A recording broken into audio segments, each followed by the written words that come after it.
What's all the Omnifuss about then?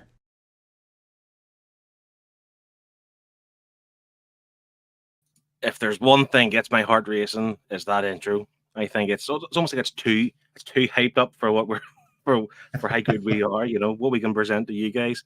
Listen, thanks everyone for joining us live. We've got a few in the chat or watching already. So listen, this is an interactive show. We want everyone to comment, join in the discussion. We have got a meaty boy tonight.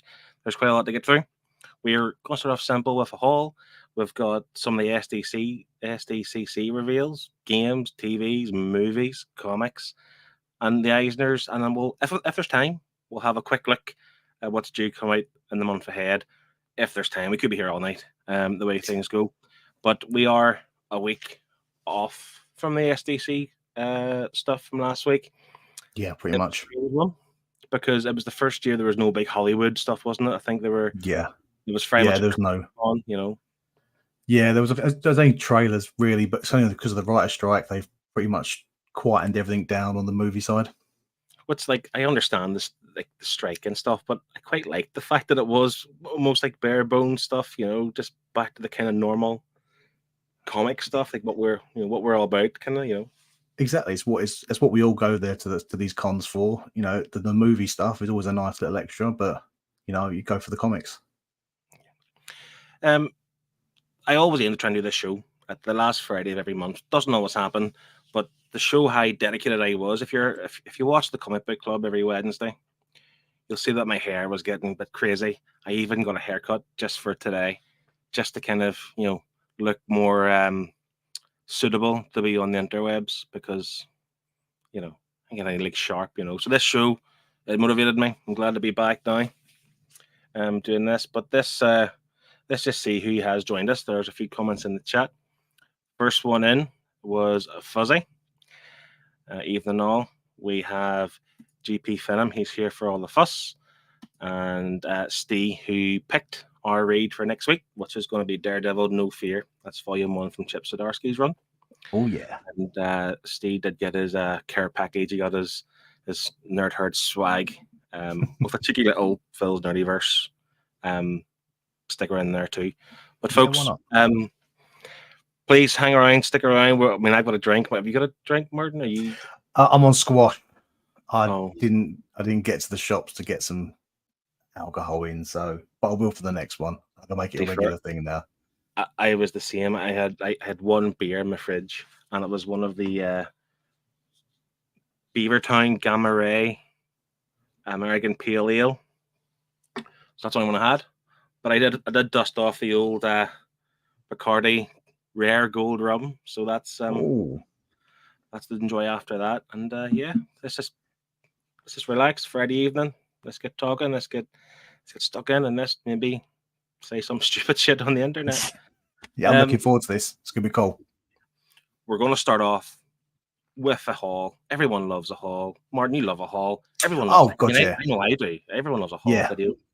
And to break us in nicely, I'm gonna let you start, Martin, just because. Yeah. Well, I'll start with my first one. I'll go smallest to biggest, shall we say. I love a lot of the stuff that DC do at the moment, like with some of this sort of spin-off stuff that's non-continuity. So I picked up the latest DC versus Vampires All Out War. So just adding on to that. Only a standard hardcover. But yeah, I couldn't say no. It's nice and cheap. I think it's only like £11 something. So it goes nicely with it. DC versus Vampires and DC versus Vampires All Out War, is that separate or is that the same? Like, is All Out War the name of that arc, for example, or is that? I think All Out War's the name of the arc, because the actual little I think it's a 6-issue. Well, no, it's according to this, it's DC versus Vampires All Out War 1 to 3, and then you've also got DC versus Vampires Hunters 1 shot, and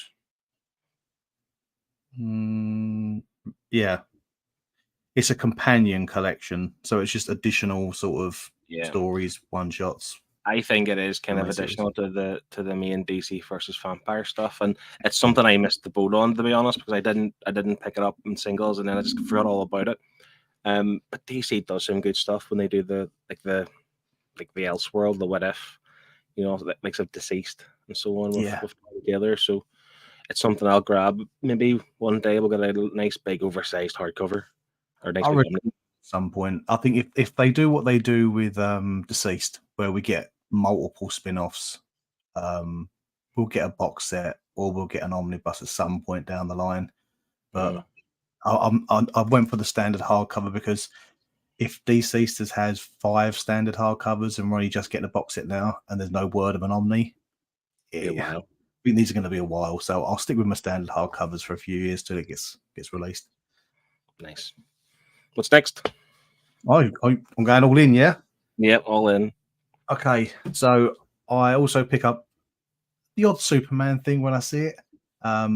So I picked up Superman Camelot Deluxe Edition. Nice.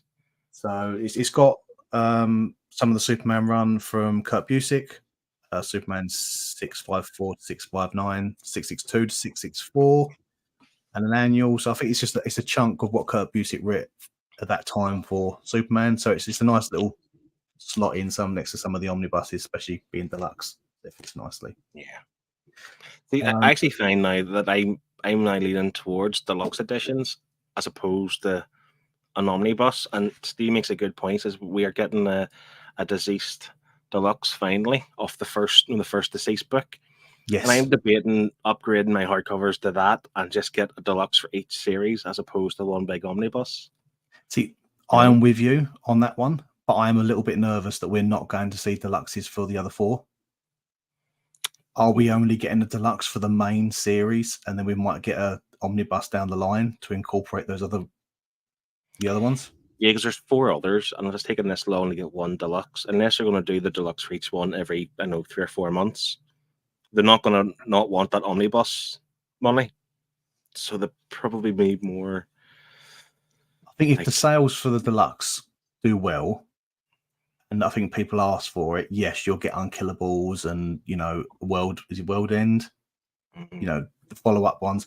We may get them. Because if they're willing to do a deluxe of that one, all the hardcovers, because I've got all the hardcovers, they're all roughly the same size, roughly. So to get a deluxe of each is feasible, but I don't know. Yeah. Steve probably be one deluxe a year, knowing DC, and that's my fear. Like I say, if I leave it too long, we're not going to wait 5 years for the deluxe for all those editions before they release an omnibus. So they are going to do it. But Scott is here. He is something hoping for a hardcover off his Dark Knights of Steel. That's the kind of story where it's like in medieval times, where like I don't know, they're like Batman. I think is like the knight of like the Superman family or something like that. That's it. Yeah, I've actually picked up the first hardcover of that as well. Nice. So again, that's another series I can see getting deluxe, but I've picked up the standards. I hate to be sort of negative, but I don't have a lot of faith in DC printing loads of stuff. Scott's called me out. There you go. I think it's just a case for me that I don't want to double dip when I don't need to. So I'm so hesitant about picking up the TMNT Batman omnibus at the moment because I've got the standard hardcovers. Do I really need the Omni? But I know what you mean. Like even like World's Finest, I picked up the standard size hardcover, and I'm thinking that would probably get a deluxe somewhere down the line. That's quite highly regarded, and the latest World's Finest Batman Superman story. And but sometimes the standard hardcovers come up quite cheap, and it's just as good to get them as like a trade paperback in terms of price. So why would you not have the hardcover instead? Yeah, nice one. What's next? Right, now we're going into the realms of omnibus. All right. So this just turned up yesterday. So this is new, fresh. I've got the DM cover for the new Captain America omnibus. Covering that we can get to the mic. From Ta-Nehisi Coates. Yeah. So, and I had to go for the DM because as much as I like Alex Ross, the standard Alex Ross was just a white background with Alex Ross's cap. It looked very much like the single issues at the moment, where it's the hero issues. But this one had a bit more detail, so I went for this one. And it's a lovely size. Oh, nice. That's what I like about it. Alex Ross cover, isn't it, as well, that one? Yes, yeah. It's Alex Ross's Captain America on the front, but there's just a bit more going on with the picture. as opposed to the standard. The standard is literally Cap facing us with a white, and I thought, I don't know, I just preferred the little bit more going on. Yeah. Yeah. To be fair, I was going to grab that. I'm actually currently reading the Brubaker Captain America, which I know if Highland G is watching or watches the replay, I've been putting off for months and months and months, but I've now started it again, and I actually really, really like Captain America, even though I never thought I would do, because he's always that kind of like, well, how do you put this? He's always like the good one, like the clean Boy cut Scout. kind of hero. Yeah, exactly, the Boy Scout, exactly. And no one likes that really, but to be fair, Captain America is actually really good, especially in this Brubaker run. So if that continues on with that kind of quality, that looks good. Scott is saying the only time he wants to double dip is with a dib dab. I agree. Fuzzy said, I am totally ignorant to the difference between deluxe, compendium, omnibus, etc. So stick purely to raw comics. I've never even gone into a trade paperback yet. He says yet. He knows he wants to. Yeah. See, I'm actually getting. Sorry, I'm getting to the stage where I like the sort of trade paperback format. I'm embracing it a lot more. I just think with trades, you get a lot of stuff released. I think with Omnis, I'm just coming around to that conclusion that you don't get everything. They cut bits and pieces. Sometimes they make them creative specific, and I'm a completionist. I want everything. Yeah, that's one thing that irks me. Like, I would rather have like a Batman run 1 to 35 or whatever, right? I don't care if there's 3 different writers on that. Don't give me like a Chip Zdarsky Batman and a flipping James Tynion the 5th or 4th Batman. Just give me the Batman from 1 to 35. Don't split it up. But DC and Marvel do this. To be fair, they're both doing it, where they're giving the creator run the books, and they are skipping 1 or 2 issues. They may not be overly important issues, but I'm with you. I want them all. Like the Amazing Spider-Man stuff. I'm trying to get all the Silver Age books, and I literally want number 1 right through to current day. That's what I want. A full run of that. See, this is the thing. I'm trying to break my mold as well, because I'm tempted to sort of downsize on Omnis and focus a lot more on trades. Like, the one thing that's bothered me lately is the Super Sons omnibus. We're getting a 3rd print, and they've expanded it again. And I'm like, come on, this is the 3rd time you're going to be taking money off us. I've bought the trade to finish off the set. So I have all 5 trades. Yeah, I have all 5 trades, so I can sell the omnibus I got, have the money back in my pocket, and I've still got all of it in trade. So if you want to know what all the Omnifuss is about, it's that Martin's quitting. He's giving it up. No, I think it's only when it comes to DC. I think DC is. I'm a completionist when it comes to DC, but when it comes to Marvel and stuff like that, I'm very stuck on the omnibus format, because I've made that start. I don't want to make that jump to trades on Marvel. I really can't be bothered, and I've got a lot of content already, so it's silly to try and change that. But I think I've only got a few DC things I could probably move on, because there's some stuff you cannot get in trade anymore. You go beyond before New 52, it's very rare to find something collected edition wise in trades or oversized hardcovers. Yeah, you going for Omnis. That's the best way to get them. Yeah, definitely. What's next? What's the last but not least? This is one that I think you've got as well, Phil. I could not say no to this cover. This cover, just Black Cat omnibus. Jed McKay. Just got to take that cover in. That is just beautiful. Yeah, I'm not. Yeah, I'm probably butchering that name, but I think we all know who I'm talking about when I say it. Yeah, in Hutley's lovely cover. I was tempted to drop down to the standard just to make it a bit cheaper, but this cover is worth the extra. Yeah. And again, a lovely size as well. This is not too big, and it covers so much. You literally covers every Black Cat run, because Black Cat's only had a recent run, isn't she? She's only had a run since 2017. So it might have been later than that. Maybe in 2019, to be honest, because I actually have issued number 1 in the singles. There you go. So that's where I circulated. So you've got everything Black Cat solo in that omnibus. Does it say volume 1? It says Oh no, you're right. 2019. So it just says the 2019 run 1 to 12, the 2020 run 1 to 10 with annuals giant sized, and it's even got the Iron Cat 1 to 5 miniseries. Yeah. There's a current one now called Mountain Singles. I think it's Mary Jane and Black Cat, or Black Cat and Mary Jane, or something like that, which makes me think if they continue the Black Cat stuff, we're going to get like a volume 2. So I could have looked at my own. I didn't know if it said volume 1 on the book or not. Yeah, it doesn't say on the side. There's Stegan Farm, and it's missing the Mary Jane and Black Cat stuff. I think it's the more recent stuff, and that might even still just be coming out in singles currently. I'm not sure it's wrapped up or not yet. I have picked up a couple of singles of it because I love J. Scott Campbell's artwork, but I haven't sort of seen if it's finished or not. Yeah. Or if there's any other series.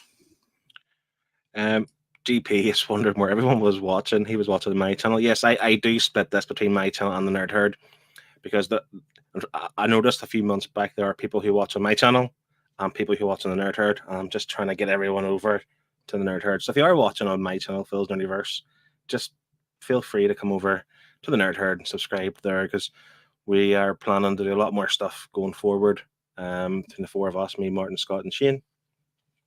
So yeah, please do that. Steve does say you need that TMNT Omni.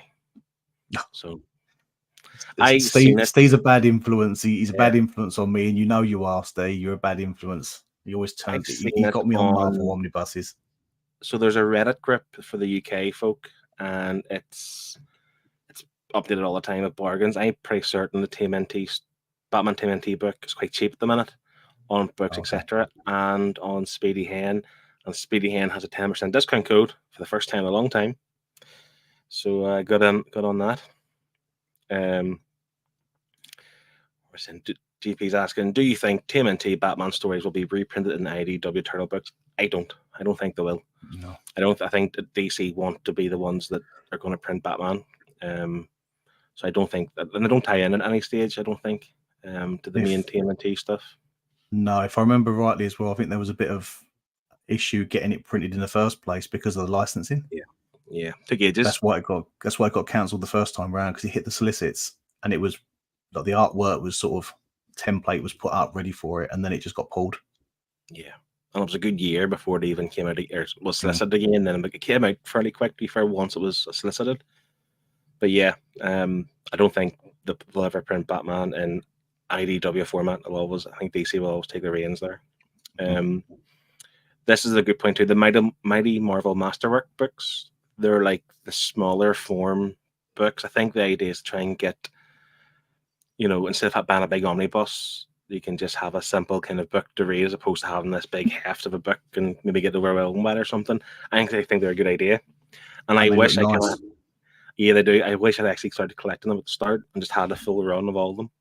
Well, this is the thing. Like with them, if I remember rightly, when I first started collecting, they weren't reprinting. It was pretty much common knowledge they didn't reprint stuff. So we'd miss stuff because they've been coming out for years. So we would have missed so much. So most of us would have been, that's okay, I'll get the omnibuses then. I'll get it some way. And it's only now that things are getting more popular and people are buying more of these oversized books, they've actually gone back and started reprinting some of them. So, but they're a lovely way to collect them because they are pretty pristine format. Digest size, yeah, that's good. Chris is here. Hi, Chris. No, he's happy over in Phil's Nerdyverse. You get comfy, my friend. You enjoy it. You sit back and relax. Hopefully, we entertain you for the rest of this evening. I'll get stuck into my haul. Yeah, let's see what we got. I know Scott was in the chat, but I know he would have left because he's got a big gaming sesh tonight. But Scott got me into The Flash. Like, I don't want to sound daft to say, but The Flash is a character I didn't take to. I wasn't interested in.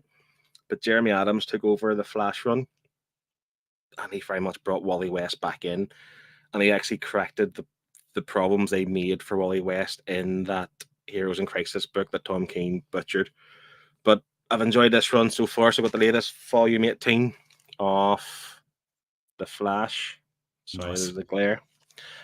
But the problem I have with it, Jeremy Adams is leaving The Flash. I think Cy Spurrier's taking over The Flash run. Yes, he is in October. Yeah. Because I know you have loads of #1 variants. Oh Pre-ordered. yes, I do. I'm like Scott. I'm a massive Flash fan. I own every omnibus, and I have pretty much every trade going back to 2010. So yeah, I'm a big Flash fan. So, but this is my problem. So I really like Wally West. I think he's just really more likable than Barry Allen. So this trade paperback is titled "The Search for Barry Allen." They're going to bring him back in, aren't they? It's going to be Barry Allen again come Si Spurrier's run. no, it's Wally. Are you sure? Yeah, Wally's on the cover. Yeah, Wally's on all the pre-cover art, and yeah, he's Wally. That's good. If that just stick, I know Wally doesn't have the legs possibly because Barry is known as the main Flash. I get that, but just please stick with Wally for as long as they can. Speaking of the Turtles, I am trying to buy all those IDW books. I'm up to #7, or at least I was until #8 arrived. Nice. These are really strange, by the way. Like, these were always like evergreen, which essentially meant they're always in print, and then they weren't, and then the prices shot up like £45. What? And like ridiculous money, and I didn't want to pay that, but they're now back down to like £28 for the complete book. The prices do seem to fluctuate a lot, so if you are looking to get into these, go now before they go up again. So I'm just trying to buy one every so often, and I think I'm going to stop at #13 because that is where I forget his name. Isn't it where Kevin Eastman steps off the book? It's not Kevin. It's the other guy. Is it Walt or something? I can't remember his name actually. But he was the main guy on this book, and he stepped off. So I just thought to myself, I can't keep buying all the books. I think they've got #15 at the minute, so I'm going to stop at 13. That's me done. But also, I've heard that 13 books fit nicely in a cube of a Kallax. So that's that for that kind of shelf aesthetic, that's me satisfied. And Chris has confirmed Tom Waltz. Yeah, Tom Waltz was what he was thinking of. See, I was going to do that, but then I went out and bought 14. Oh, did you? Yeah, I couldn't help myself. The completionist in me took over. So, well, 15's out now too, though. So you're going to buy it? Oh yeah. Like the full, I will buy it. I was going to buy it this week. I've got a couple of books coming that was going to be in it, but yeah, I've held off. Oh, Chris has ruined my dream. He says they don't 12 fit. Okay, I'll be okay with that. Oh no, don't ruin it. Steve is saying, if you're enjoying the Flash, does that mean that you're going to grab the John Flash Omnis or the John's Flash Omnis? Are they getting reprinted? I don't know. To be honest with you, I haven't seen them announced they're being reprinted. I thought they're still in print. But I have 1 to 3. I've got the first 3. Nice. I don't know. I don't think I'll invest that much into the Flash. I do like this current run. I think I'm okay with that for now. I don't know if I want to go back because we read Flashpoint, or no, not Flashpoint, the Flash Rebirth, Volume 1 for the Nerd Herd. I liked it and all, but I just don't like Barry Allen. I don't know what it is. It's something about Barry Allen I do not like. This other book came all the way from the US of A via Liverpool. My sister lives in Liverpool. Unfortunately, with the problem that is Brexit and the Northern Ireland Protocol or something, Amazon US will not deliver to my address here in Northern Ireland, which is an absolute pain in the arse. But luckily, I have a sister who lives in Liverpool, so I can get the books delivered to her, and she could bring it back.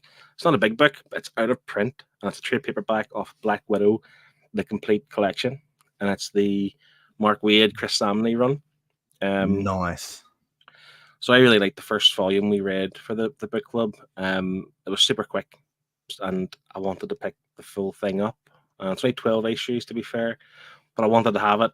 It's one of those old Marvel complete collections. And I'm with you on this series. I'm 100% with you. I love this series. I think when we read it on the Nerd Herd, I went straight into Volume 2.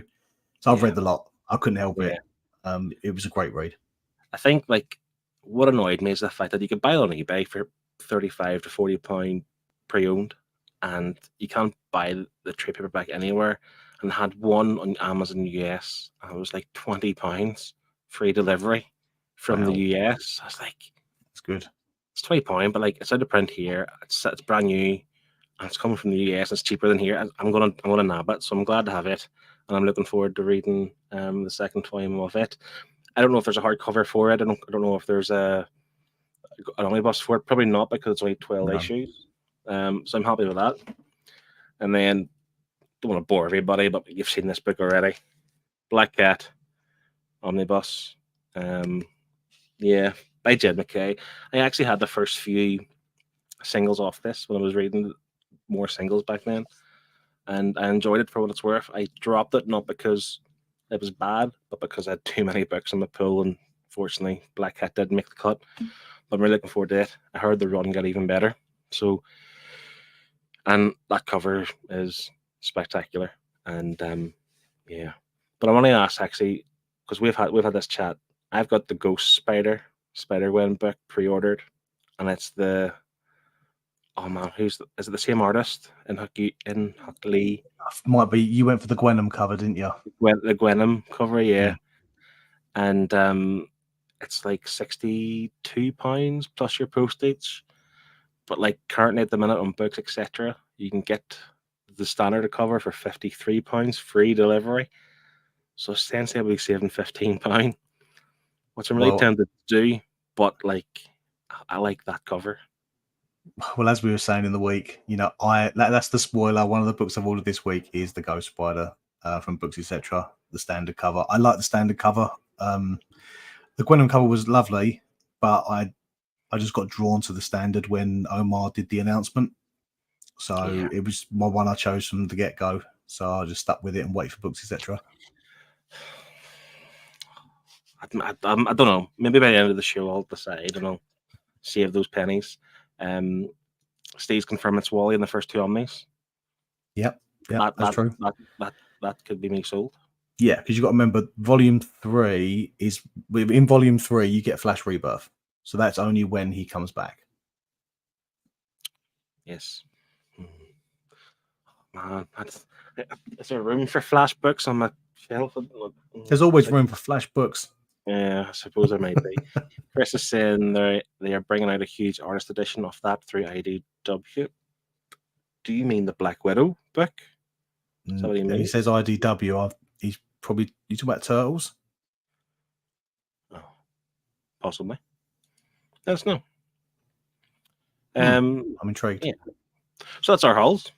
Just it's quite small in comparison. We've always had pretty big hauls in the past, but I think me and you're both quite similar. We are kind of trying to be more specific of what we're buying, purely because of the sheer volume that Marvel are knocking things out, and even DC now they've got their act together, and there are quite a few DC books coming, like the Tomasi detective book, the Green Lantern book. Mm-hmm. There's something else by Tomasi, I'm sure. I think there is. I can't remember what it is. Well, they're reprinting as well, aren't they? They're reprinting. Is it Nightfall? Is it Nightfall? Is it? I'm got the right. Nightfall. Yeah. So we're going to get that trilogy coming back. Guys, what else are we seeing? You should have told me about this. I'd have been more prepared. We're getting a few more. We're getting a few more reprints of stuff, and obviously, as I said about Super Sons. Super Sons is getting reprinted. I know Transmetropolitan is now getting reprinted, the Absolutes, which I'll get them. Too. So they're getting back on the saddle when it comes to reprinting. It's about time. Yeah, because I think DC have got so much content, you know, and I know they've had this little moment where they're going through the New 52, and obviously they will do it with Rebirth, but I want to see some pre stuff. So I'm well over the moon. We're getting Justice, Young Justice. Yep. The pre-New 52 Young Justice, so that's one on my pull list. I want more pre-90 stuff. Give us some Chuck Dixon Nightwing, some Greg Rucka Wonder Woman, you know, see some of that. I mean, I know you and Shane are quite similar in your tastes and stuff, and he likes all that, the pre-New 52 stuff, whatever. Sometimes I find the DC universe a bit too mad for my liking. It's a bit too hard to piece together, but then maybe I don't need to. I shouldn't focus on that and just focus on the actual run itself. Chris is confirming Black Widow, but only the first 6 issues. That's weird. Why are IDW doing that? Yeah. Oh, they do the artist editions, he's saying, for Marvel. Yeah, 'cause Oh, they done the Spider-Man one, I think, recently too, didn't they? There's like a Spider-Man, like the big gallery size, whatever it was, and yeah, they done that. Rich, Comic versus the World, is dropping in to say hi, have a good night, and I'll see you on the rewind. And GP Phantom Sin Red Sun is getting released again. But is that a deluxe or is that it's an a absolute? trade, sadly. Is it a trade? Oh, Yeah, I will get the trade. I think I'm going to get the trade, but I know that when an absolute, or shall I? This is the problem. This is the is problem. there But an I want it in absolute? deluxe. Is there an absolute edition? No, There no, could be. there could Like, be. yeah, it's the right size. I mean, you think they've done like Batman Year One and The Killing Joke, which are quite small stories. That is true. Like they could do Red Sun. I have the trade paperback off Red Sun, but what I'm looking forward to that they're reprinting is Gotham by Gaslight. See, I picked the deluxe edition up when that was Oh, out really? last. Yeah. So that's when I was Mine buying are. everything that I could. That's when I was having major FOMO, and I was pretty much buying anything that DC were releasing. Yeah. Speaking of well, not speaking of DC, but going on to Marvel now. There's been quite like a ridiculous amount of reprints announced like the last 2 weeks. If you're watching this channel, you're bound to watch Near Mint Condition. You're at least bound to know who they are and what they do over there. And Omar has like a link with Marvel, and he gets to announce all the new reprints and new prints of books. So I've jotted down some here that's been announced in the last fortnight. Ones I know you'll be interested in as well, but certainly ones that I will definitely be picking up. Daredevil by Brubaker and Lark, Volume 2. We both have Volume 1, so we're grabbing that. I'm intrigued by The Ghost Rider by Jason Aaron. Me too. I'm going to look into that more because to see if it's something I want to pick up, definitely. We have Daredevil by Frank Miller, The Companion, which that holds the oh man, Born Again story, which is phenomenal. Yeah. So I'm definitely grabbing that. Punisher Max by Garth Ennis. I think I'm going to nab it too because I have actually the trade paperback for the first 4 issues off that. It's called something different. I can't remember, but I'm going to read it just to make sure before I go and purchase this. Daredevil Shadowland. Yes. Where does that come in like the timeline of Daredevil? What is that part of? I'm not 100% sure. But I know it is Andy Diggle's covers Andy Diggle's run. So before Charles Soule, was it? Maybe? Yes, before Charles Soule. I'll be getting it because it will be the final piece of the puzzle to have everything Omni for Daredevil. So I've got to have it. And the next one was Daredevil by Bendis and Malieve, which is one I'll be getting to. Or do you already have that? I already have that. I got it. It was one of the first Marvel omnibuses I picked up. Literally maybe a month or two before it got put out of print. Nice. So, and this is weird because when I first got into like looking the omnibus game or whatever, like Bendis stuff, like the Daredevil stuff, was always in print for so long, and they were quite cheap. I remember going around for like £45 or whatever for a brand new book, and I just thought, no, I'm not grab it. I'll always be there. Like no one's like taken for granted because I didn't really understand the kind of going to print scenario. So kind of regret not getting them for that price, but I'll get them at some point. But Daredevil's one I think I'm pretty much going to try and go for a complete run from the Frank Miller stuff right through. Yes. I'm with you on that. Frank Miller's where Daredevil starts for me, so that's my starting point. It's the same for Cap. Cap for me starts at Brubaker. The only character I'm willing to dive before that is Spider-Man. I think that's the case. Spider-Man, yeah. But the thing is with the Spider-Man Venom stuff, maybe. Yeah, the Spider-Man stuff as well. Like if you just want to kind of like scratch that itch, we all know you could just jump into the Ultimate Spider-Man because essentially it's like a retelling in a different, not say different alternate world, but it's just the same kind of stuff, the same kind of tropes, really, isn't it? Uncle Ben dies, unfortunately. So spoilers. Sorry. If anyone hasn't found that out yet, sorry. But just to rhyme off some of the other ones that were announced for reprints. So Ultimate Comics Spider-Man, The Death Off, which I don't know what that is in comparison to the Ultimate Spider-Man universe. I don't know if it's a different thing altogether. Omar touched on that yesterday. Apparently, he was in discussions with Marvel about rebranding it to Volume 5 of Ultimate Spider-Man. And then they decided to stick with the reprint because they're classing this book as an event. And Volume 5 of Ultimate Spider-Man is going to be, what would they call it? Where they map it differently. Sorry. Yeah. Oh, so this is the Ultimate Spider-Man. Yes. I was confused because they didn't call it the Ultimate Spider-Man. They called it the Ultimate Comics. So I was expecting something to be a wee bit stupid, kind of throwaway. This is why the Miles omnibuses were the Ultimate Spider-Man Miles Morales. So because it connects into Miles afterwards. But they're sort of remapping and trying to rebrand everything, aren't they? So that's why they changed the Miles covers. They're obviously continuing Ultimate Spider-Man, but we are going to get an Ultimate Spider-Man Volume 5. But if you pick up this new reprint, you're going to get some double dipping. So just be prepared for that. But we don't know how much double dipping we're going to be dealing with because they've not mapped that far yet. 3 hasn't even been released yet. As Scott said, we only double dip in dib dabs. That's it. Some other books. Speaking of Scott, he wants the Thor by Walt Simonson. I have it, and he's busting for me to sell him my copy. And he has been for months. I'm just not going to.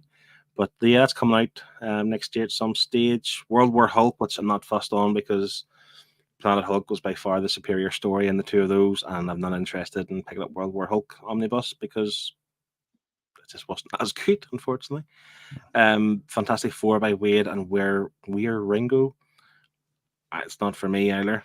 Uncanny X-Force by Rick Remender. Again, that was one I was always available whenever I was looking the omnibus and stuff, and now it's gone, but it's coming back if you want.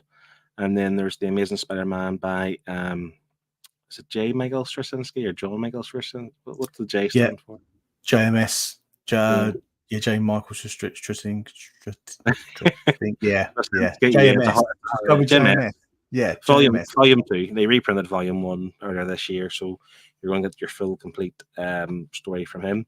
I have them both. I actually have the previous print of Volume 2 before I had the reprint recently of Volume 1. I have as well, because they had loads of them on Speedy Hen, if I remember rightly. So I picked one up from there. They did announce as well this month ROM, which I'm no interested in. I don't even know what ROM is. And Wolverine Volume 5. I like Wolverine, but I'm not going to invest in 5 volumes of a Wolverine omnibus. I have a handful of Wolverine omnibuses because I thought I'd get into it, and I picked up a few, and now it's getting to the stage where there's so many of them, I just know I'm not going to get into it. So my Wolverine omnibuses are going to be gone. They're going to be sold. So for sale. We'll do like a live auction here on Omnifuss show. Do that. Yeah, they will be going at some point. Luke from Hydra Collectibles, and hi guys, hope everyone's well. We're all good. We're enjoying our Friday evening, having a drink, talking about comic books. Not just comic books, we're actually going to move on now to our slides. This is the SDCC special stuff of everything that was announced last week and the week, few days prior to that. Because SDCC, it's something that's on my bucket list. I want to go one year, definitely. Experience it, experience the atmosphere, just to kind of see what's the word I'm looking for? Like it's just massive, isn't it? You just want to be part of it. Yeah, the atmosphere. You just want to see what it's like. If you watch TripleG Comics channel, and if you watch his friend Efren, who's Passport Comics, I think he lives nearby in San Diego. So he goes like every year, and you watch his Instagram stories and his posts and think, I wish I was there. I was watching all of them. Every time he went live, I was on them as well. Yeah. It was just so cool just to actually see it. One day. Yeah.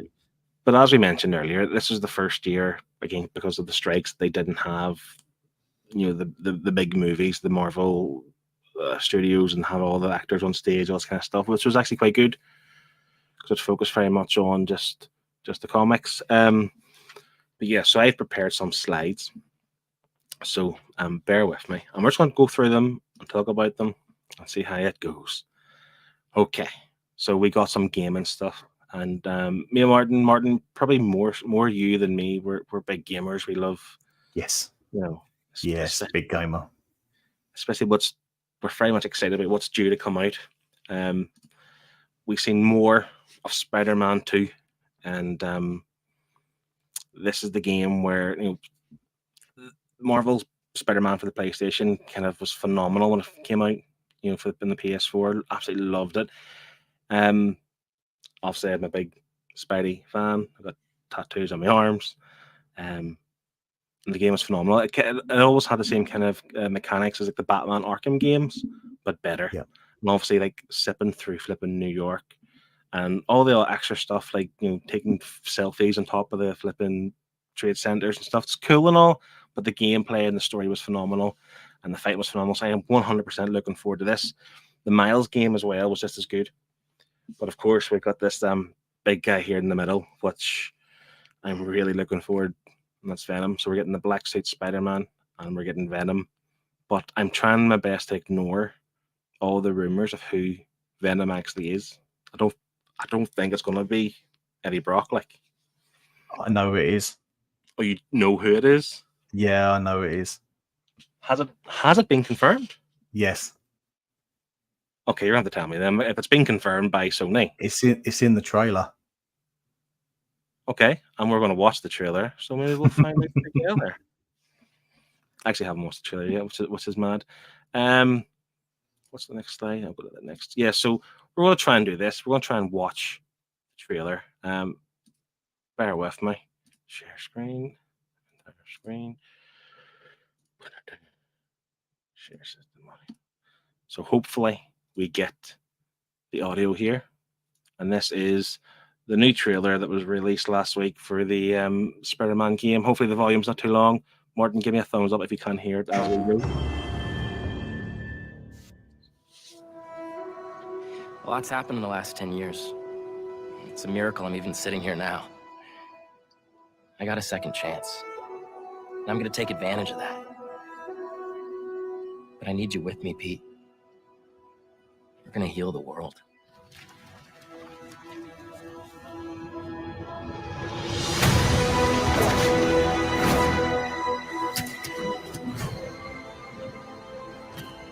Guys, this is my best friend Harry. Hey, good to meet you. New job, huh? Still gonna have time for tutoring? We'll figure it out.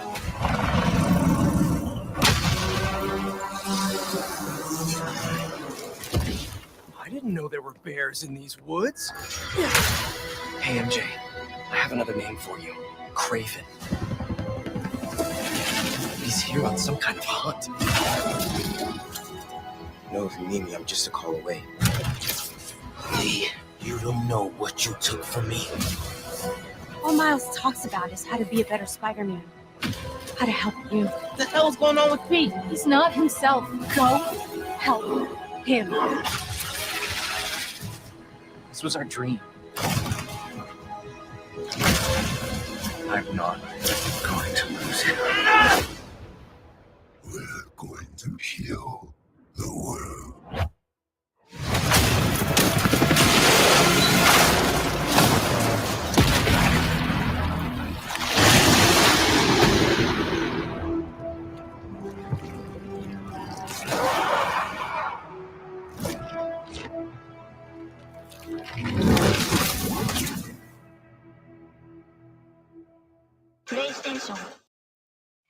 Take my money now.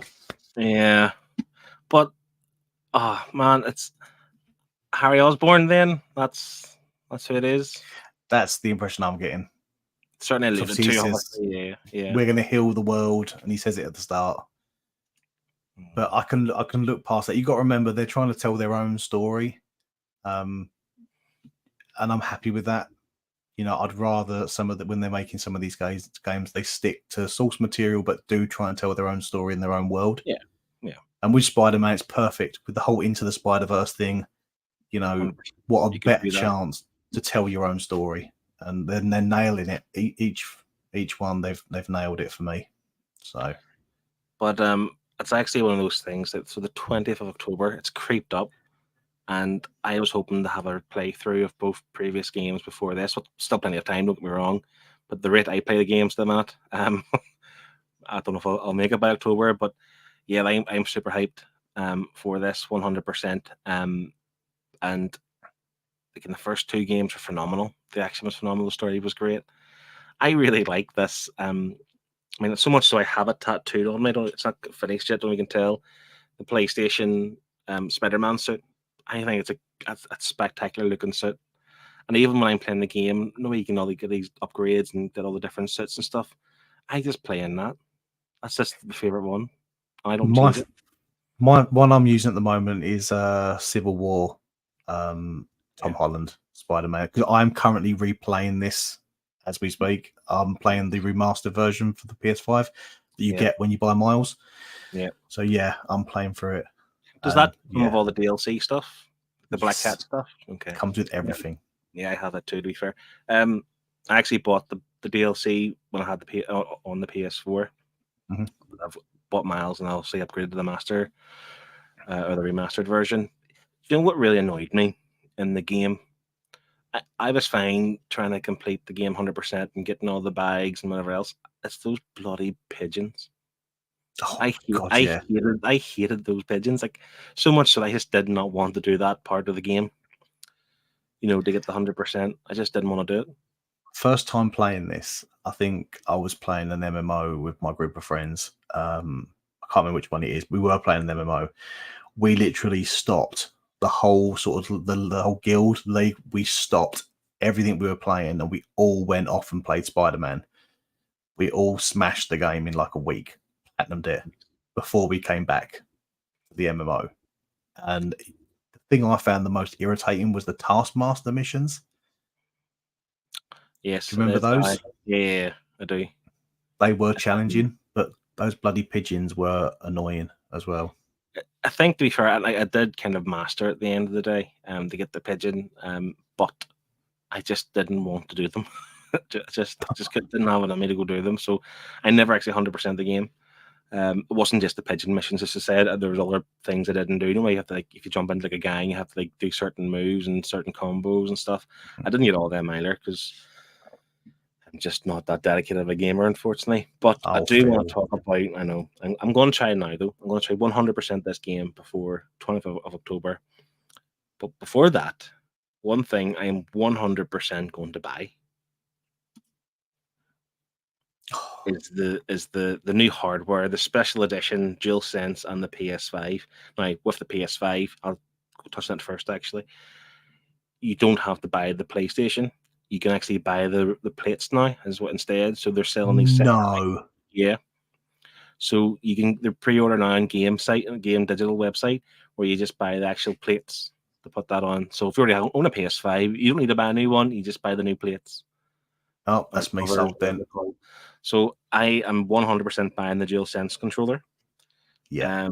The plates, to be fair, the reason why I might not is because my PlayStation's in my living room. I'm not sure the wife would allow me to have PlayStation themed, a Spider-Man themed PlayStation, just like sitting in the living room. I don't know. I'm going to try and convince her, but I do want them. They look spectacular. I think my wife might let me away with it because the one at the moment is white and it stands out a lot of sore thumb, where this will tone it down a little bit and it might blend a little bit better. That's true. But you know, I thought that was a really good idea, by the way. Like they say, in previous consoles, Xbox never really done that many special editions, but PlayStation, they done all the special editions. You had to buy a new console. You couldn't just replace the cover. Where this here, it's great. You just literally it's £50, I think, or £55 maybe, to buy the replacement. And I think it's a great idea. But my little girl, she's 7 in December, but she's starting to get into more gaming herself. Like Animal Crossing and like Roblox and like the kids stuff. But I can just see in the next few years her getting into like Crash Bandicoot, you know, and like with the PlayStation stuff. Maybe the what's the one Scott just finished it, Rift Apart. Ratchet and Clank? Ratchet and Clank, yeah, like those kind of ones are more aimed for kids. They're great games. I just imagine my daughter playing them. So I'm going to need a second controller, which is what I'm going to tell my missus to get this. This is the one I want to get. Give me it, please. Because I think it looks spectacular. I think that it's stunning. So yeah, there we go. That is yeah. This we also knew the game was coming, but when you see the reveal, you see the trailer, get you hyped. You see the special edition stuff, get you hyped. I am all in. Chris is saying if she refuses, dump her. One thing I wanted to add that I saw that my friend saw yesterday in a panel they did from San Diego Comic-Con, apparently Venom is going to be a playable character at some point in the game. You have to be, yeah, definitely. I think So yeah, if they didn't do that, like they've really missed a beat, or missed a Mm. trick there, because if you're going to put this character in, you're going to want to be him at some stage. It might be a Um, DLC. It might be. I don't know, yeah. it might be a DLC, which I'll be quite happy with, because then we'll To get be like a fair, mini story. You're right. It could be the case. Maybe whatever way the storyline goes. Obviously, I think Venom's kind of looks to be a bit of a villain here, as he like an anti-hero as he's going to be. Beat the story, beat him, and then maybe a DLC of him kind of just like in the comics, coming around to being like an anti-hero type of thing. 100%. Lethal Protector style. Exactly, on board with that. So yeah, that was the Spider-Man 2, October the 20th, 2023. Hopefully, there's no delays. I don't think there will be. I think the game is wrapped up. I think they're done. Mhm. So that's not far away. You wanted to touch on these as well. Mortal Kombat 1, I'm not sure of the release date of this. Was it next month? Was it September maybe? It's in the next few months, I think. It's Yeah. definitely due soon.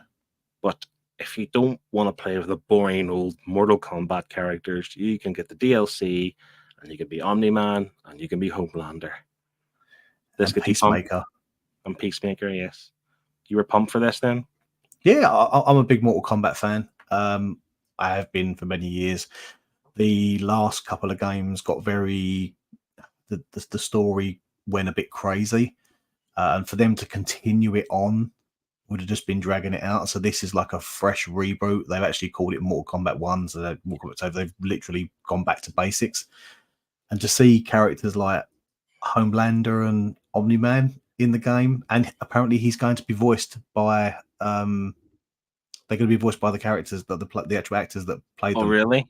Yeah. that's cool. Omni-Man's been confirmed. I'm not sure about Anthony Starr for Homelander, but if they've done one, they might do the other. What's Omni-Man's name? It's I was going to say J. Jonah Jameson, but That's what I was going to say. Yeah, it's him. I'm terrible for actors' names, to be honest. This Highland Life, you seem really pumped on this, but I don't even know what this is. This is a game that was out for the Xbox. It was Xbox exclusive, but a friend of mine put me onto this because it's made by Squanch Games, who is behind Rick and Morty. Oh, okay. So the gun that he's got in his hand, which has got a face on it, is actually voiced by the guy. It's the Morty voice. So as you're playing the game, you're shooting aliens, stuff like that, and the gun talks to you. So you've got Morty talking to you through the story, and it just seems like a fun game, a fun first-person shooter with a quirky. I'll need to watch the trailer. I actually feel like, now you've mentioned that, I feel like I might have seen this whenever it first came on the Xbox. I need to double check if what was one thing, and I'll watch some videos on later tonight. But the images I was looking through today, it does look quite fun, and I do love good first-person shooter. They're always have one every so often. Yeah. So yeah, move on to some TV stuff. This is my slides, by the way. I put these together myself just about 5 minutes before the show. Didn't take me all week or nothing. So there's nothing on the telly. Some TV stuff was announced as well, and I just rammed all four onto this one slide because, Invincible. I loved the first series of Invincible, so that's coming back. Season 2 is November the 3rd. But currently, right now, you can go and watch after this. You can go and watch Invincible, Adam Eve. It's like I'm assuming it's a one-shot version of a TV show. I haven't watched it myself. It's my weekend watch. Me too. At the minute. I was a big fan of Invincible. I watched the show before I read the comic. I know people will think it's a cardinal sin, but the show was great. Loved the show so much so that I think whenever we discussed it in the book club, that the comic book didn't match up to it quite yet, because in the book, volume 1 of the book, they hadn't got to the main twist, so to speak. And even though we judge it on that volume, I still am not convinced I've had enough. I want more, because I know from what we've seen in the series, it's going to get better. This series is renowned for some reason, and I just think we haven't got past the initial part. I think maybe another volume or two in.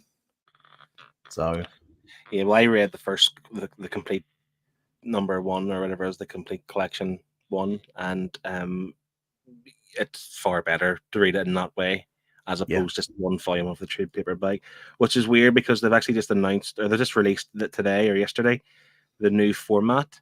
So they are re-releasing the series in paperback, but in like the digest, like the smaller format. So you can get to volume That's one, cool.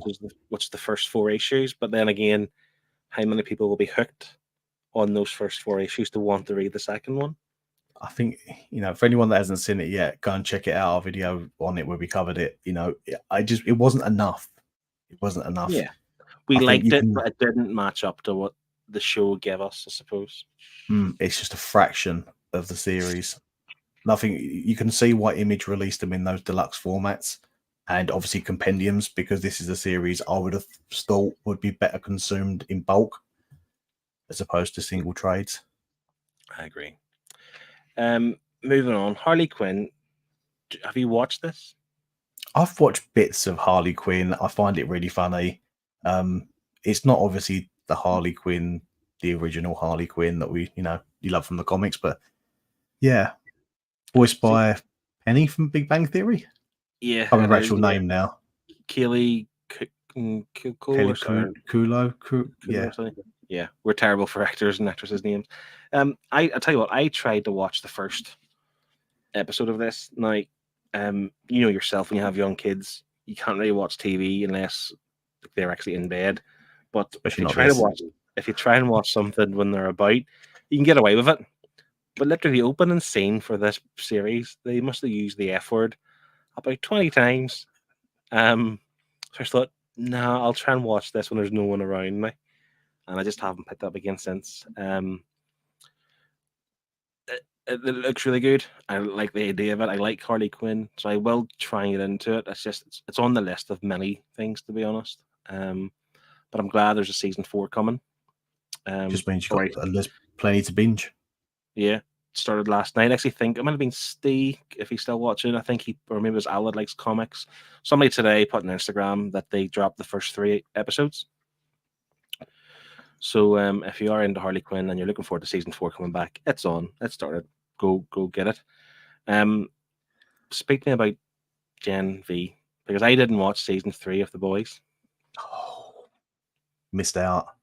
Yeah, I haven't great. Yet, I should say. I'm going to watch it. It was good. It touched on the Herogasm era from the books. So it's I loved season 3. And Jensen Ackles. Yeah, I need to get into it, to be fair. Like, I think because it was so long in between, it wasn't actually that long, but between season 2 and season 3, there was very few TV shows I was actually watching. So it's sounding like sad. I got out of watching TV shows. The only thing I could honestly say I've watched in the last year is Yellowstone. Like, I don't really sit down. Like, me and my wife sit down and watch anything together anymore. It's because I'm either reading or playing the PlayStation or something. So I feel like TV shows have taken a back step. But yeah, I need to get season 3 of The Boys watched and get into this. I know nothing about Gen V show, who's in it, who's, I assume none of the main characters are in it, or is Homelander going to be in it? No, I think the statue outside of this school or this, I don't know, hospital, wherever it is that they are, has got a Homelander statue outside of it. So it is acknowledged, but it just seems as if they're kids trying to harness their powers, because there's like some of them that want to be in the 7. So it's a spin-off. I don't know. I don't think there's a book called Gen V. Does anybody know if there's a book called Gen V? But I will watch it. I enjoyed The Boys. I love the TV series. This is a must for me. If it's rubbish, I'll just stick to the main boys. Yeah. No, I'll get season 3 watched. I'll say to the missus, I'll say her tonight, we're going to start season 3 of The Boys before this comes out, just so I can be up to date. I hate being when you're not up to date. Maybe that was my problem. I was never up to date on shows. So when people were talking about it, I was just like not being part of that conversation. And I got to the point now I'm just not watching shows anymore. You won't be disappointed. It was a good series. And no spoilers. It was a really good series. It was worth the watch. GP saying it looks like the Boys version of X-Men. Can't wait. Yeah, it does. Well, that would make sense. Obviously, if it's Gen V, it's going to be a younger crowd. I'd say trying to find their powers to be into the 7. So it's kind of like X-Men-esque, isn't it? Like the school of whatever Xavier's school's called. I forget. I'm not an X-Men fan. I'm not an X-Men fan either. So. Yeah, sorry. So, Omnifuss at the movies. There were some movie announcements too, and one of them was a trailer for The Marvels, which is coming out on 10th of November 2023, and we have a trailer for it too. So, I think we do. Yes, we do. To be fair, the Captain Marvel first movie got a bit of a bad, doesn't get a bit of a bad rep. It was divisive, in my opinion, but I really liked it. This looks really good. This is a trailer I have watched, but we're going to show you guys again. If I can remember how to do it once again. So we're going to watch the trailer right through and then talk about it. So yeah, let's go. Hopefully there's no ads. If there's ads, I apologize. I'm not too tech savvy, so here we go. Carol Danvers, prodigal child of the Milky Way. Nick Fury, my favorite one-eyed man of intrigue. How goes it out there? You know, cold, no air, space.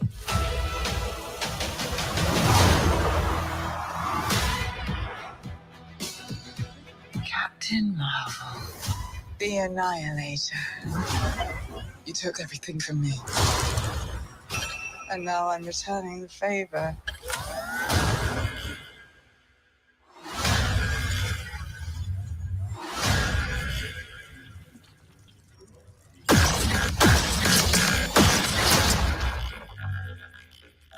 What is happening to me? She's entangled our light-based powers, so we switch places whenever we use them. Strong theory. You can absorb light. I can see it. And Kamala... Who's Kamala? Hi. She can turn light into physical matter, which I have never heard of. I could totally show you. No!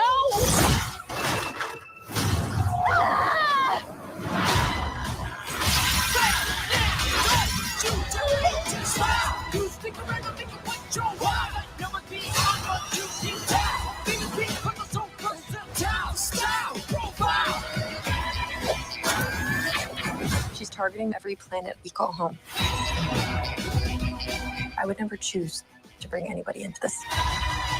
You are not the only thing standing between this and the universe. Oh my god, we're a team.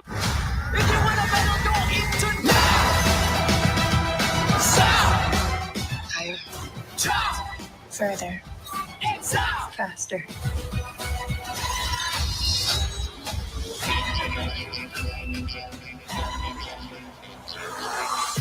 Who's that good kid, Gus?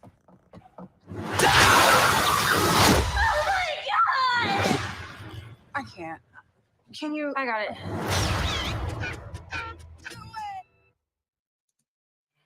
So that is the trailer for The Marvels. I personally think that looks fantastic. And can I just say, Beastie Boys, Intergalactic is one of my all-time favorite songs. That remix is pretty insane. I love that. See, I never watched Miss Marvel, so I know of Kamala Khan, but I haven't watched the MCU version. So, but I have seen Monica Rambeau from what's it called, WandaVision. Yeah, that's it. Yeah. So, but I think I don't like the suit change for Captain Marvel. I don't like that new suit. Am I on my own? Does anyone else see that new suit from Captain Marvel? I just something about it I didn't like. I like the premise of the movie. It does, like swapping places does sound interesting, and yeah, it's a weird one to be fair because the Miss Marvel stuff in the MCU I actually really liked, but its strength, and again, this is the criticism people give it as well, because it wasn't superhero related. It was like the strength was like her family. And the kind of where's she from? I can't think what country she's from, but that kind of closeness and bond she has with her siblings, and but I liked it. I genuinely liked that part of it. Monica Rambeau, is it Photon or something, or is it Photon? Don't know a lot about her. Again, with the WandaVision stuff, you didn't see her as Photon as such. You just seen her as Monica, really, wasn't it? Yeah, I think this is the closest we've got to the Photon suit. obviously in this trailer. I'm hyped for it. My only kind of worry about it is with the success of like Spider-Man and Far Away From Home. Or what was the one or No Way Home, wasn't it? For the Tobey Maguire. No Way Home, yeah. It's like I feel like they're trying to put all the heroes together in these movies where like and not give them like their own single movie, if you know what I'm trying to say. Like we're gonna get a small team movie every time. We're like I think like just give us the main one person, like one hero. Are they thinking that, you know, after I don't know, look, for the latest Thor movie, I haven't watched it yet, but let's be honest, I can't find anybody that really thinks it was a great movie. Oh, rubbish. It does feel that, you know, Disney are pushing some sort of agenda going on with some of their movies at the moment. The worry is this going to be another one of them? You know, we're going to have this agenda pushing on it, or are we actually just going to get some silly, fun action? I'm hoping for the latter. But I mean, I don't know. I know what people. I know the argument is. Sometimes I think when it comes to like when people refer to as agendas, like I do think that Disney, they're writing their stories. Do you know what I mean? It's like their version of a story, and it's up to us as viewers if we like it or don't like it. That's okay if we don't. I, for one, am looking forward to it. I try my best not to look too deep in the meanings of movies and what they're trying to do. Or I just want to have enjoyment of it. Don't get me wrong; like the really positive messages for other people, that I'm all for that too. I mean, if that's not, you know, it doesn't have to be for me type of thing. I'm all for it.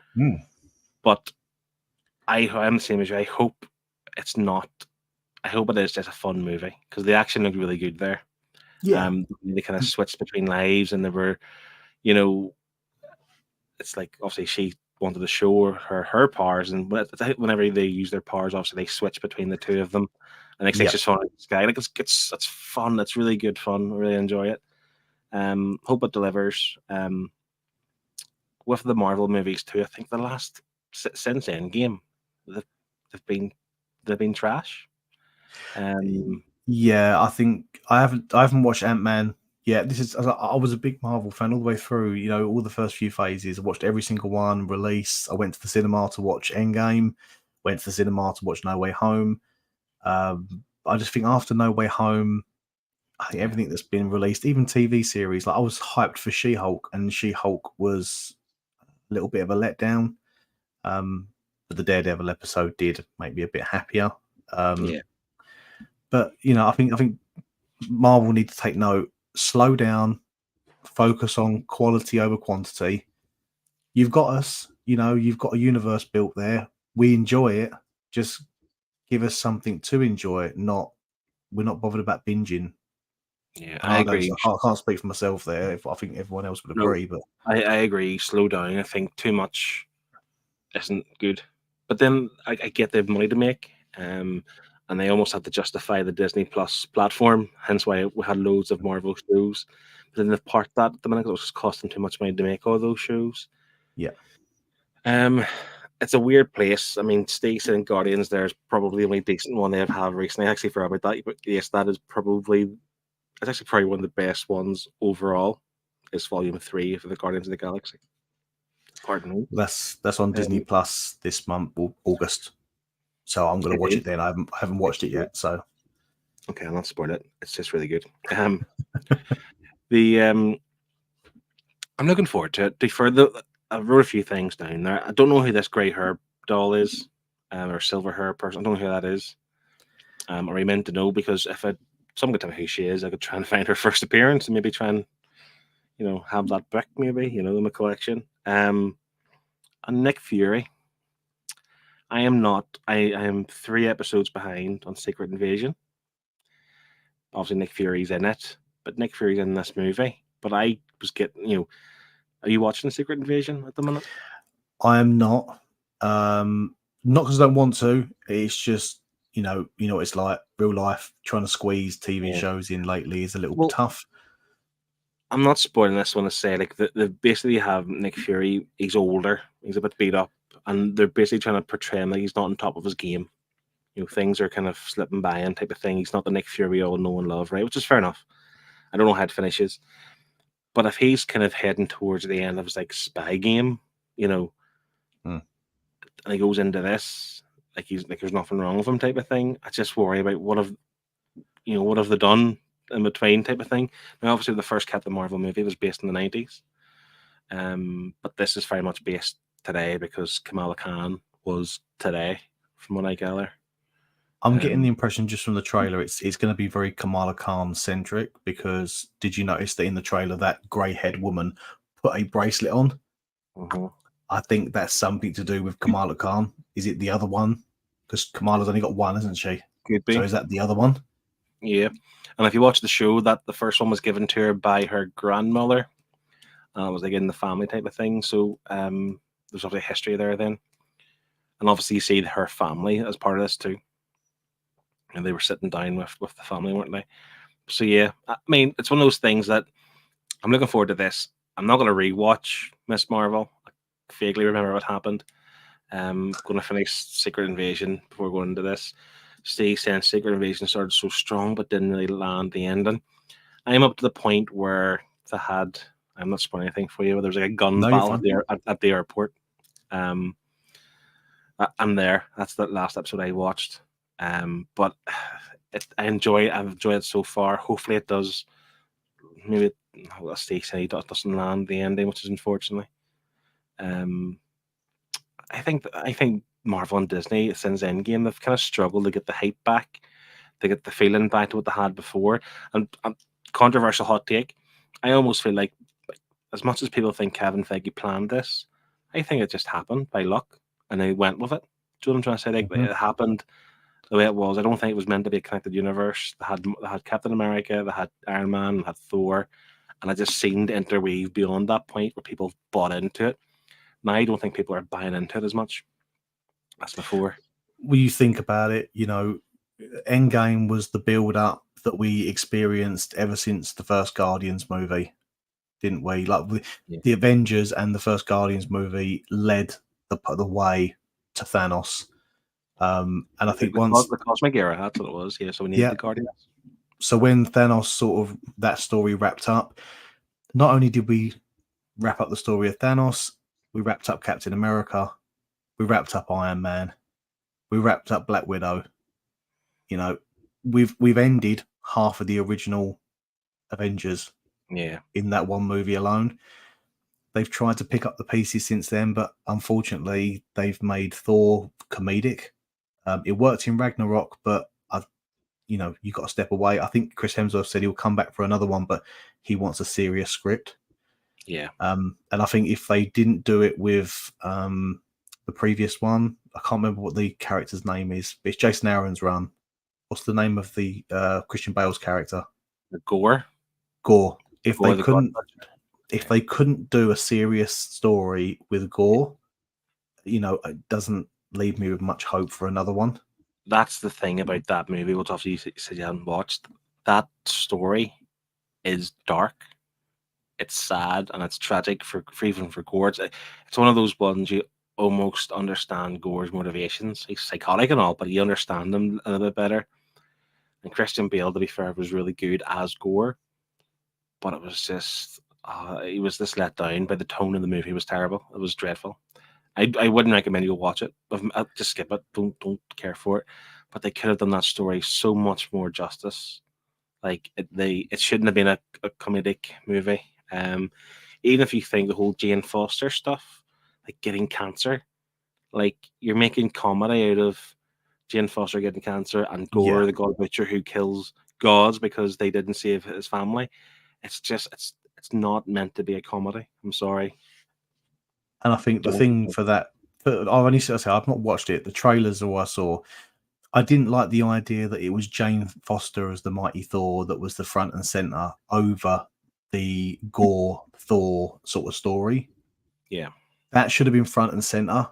Having Jane Foster return as the Mighty Thor should have been an addition, not front and center. But I can only judge from what I've seen from the trailer, but from what people have said, I'm not far off. It probably could have been two movies, to be fair. But you have the Gore stuff, because Jane Foster was included in the Gore stuff, I think. Was she? I've not read. not read the story. The memory's quite vague. We've read both stories for the Nerd Herd, or the book club at some stage in the past. I think she was involved in it to a degree. I just can't remember to Okay. what extent. But yeah, like it could have been 2 movies. Could have been darker. Could have been more serious instead of the trash we got. But I am looking forward to the Marvels movie, and I watched them all. I give them all a chance. So hopefully this delivers. And I actually Fingers didn't crossed. really notice the change in her suit. I thought they all looked pretty cool. Yeah, that's the only niggle I've got about the trailer. Everything else looks really good. I don't know. I like that suit she wore originally. I think it was quite cool. And to change it into what it is now. See, like in there, she's wearing her original suit there in the middle. Yeah, you're right. Yeah. But in the latter end of the trailer, Well, she was dark, wearing wasn't a. Yeah, I don't know. It's just personal preference. Chris is confirming she has nothing to do with it. The 3 Thors were, and that would have been awesome to see 3 generations fighting Bale's great gore. That's correct. That's right. You had the old Thor, you had your King Thor, you had Thor, and you had young, stupid Plunker Thor. That was interesting. Connie's here. Hello. Connie's. I just want to thank Connie actually because she, since she was out for a few pints. Sorry, she's late. I'm collecting Stephen King hardcover books at the minute, like the old 90s ones. And Okay. Connie messaged me the other day.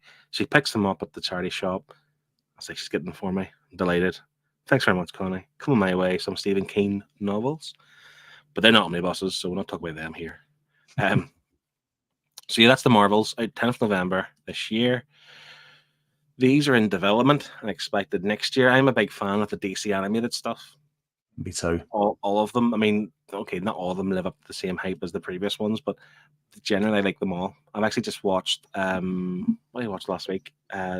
Justice League Dark Apocalypse War. Phenomenal. Yes. That's a great one.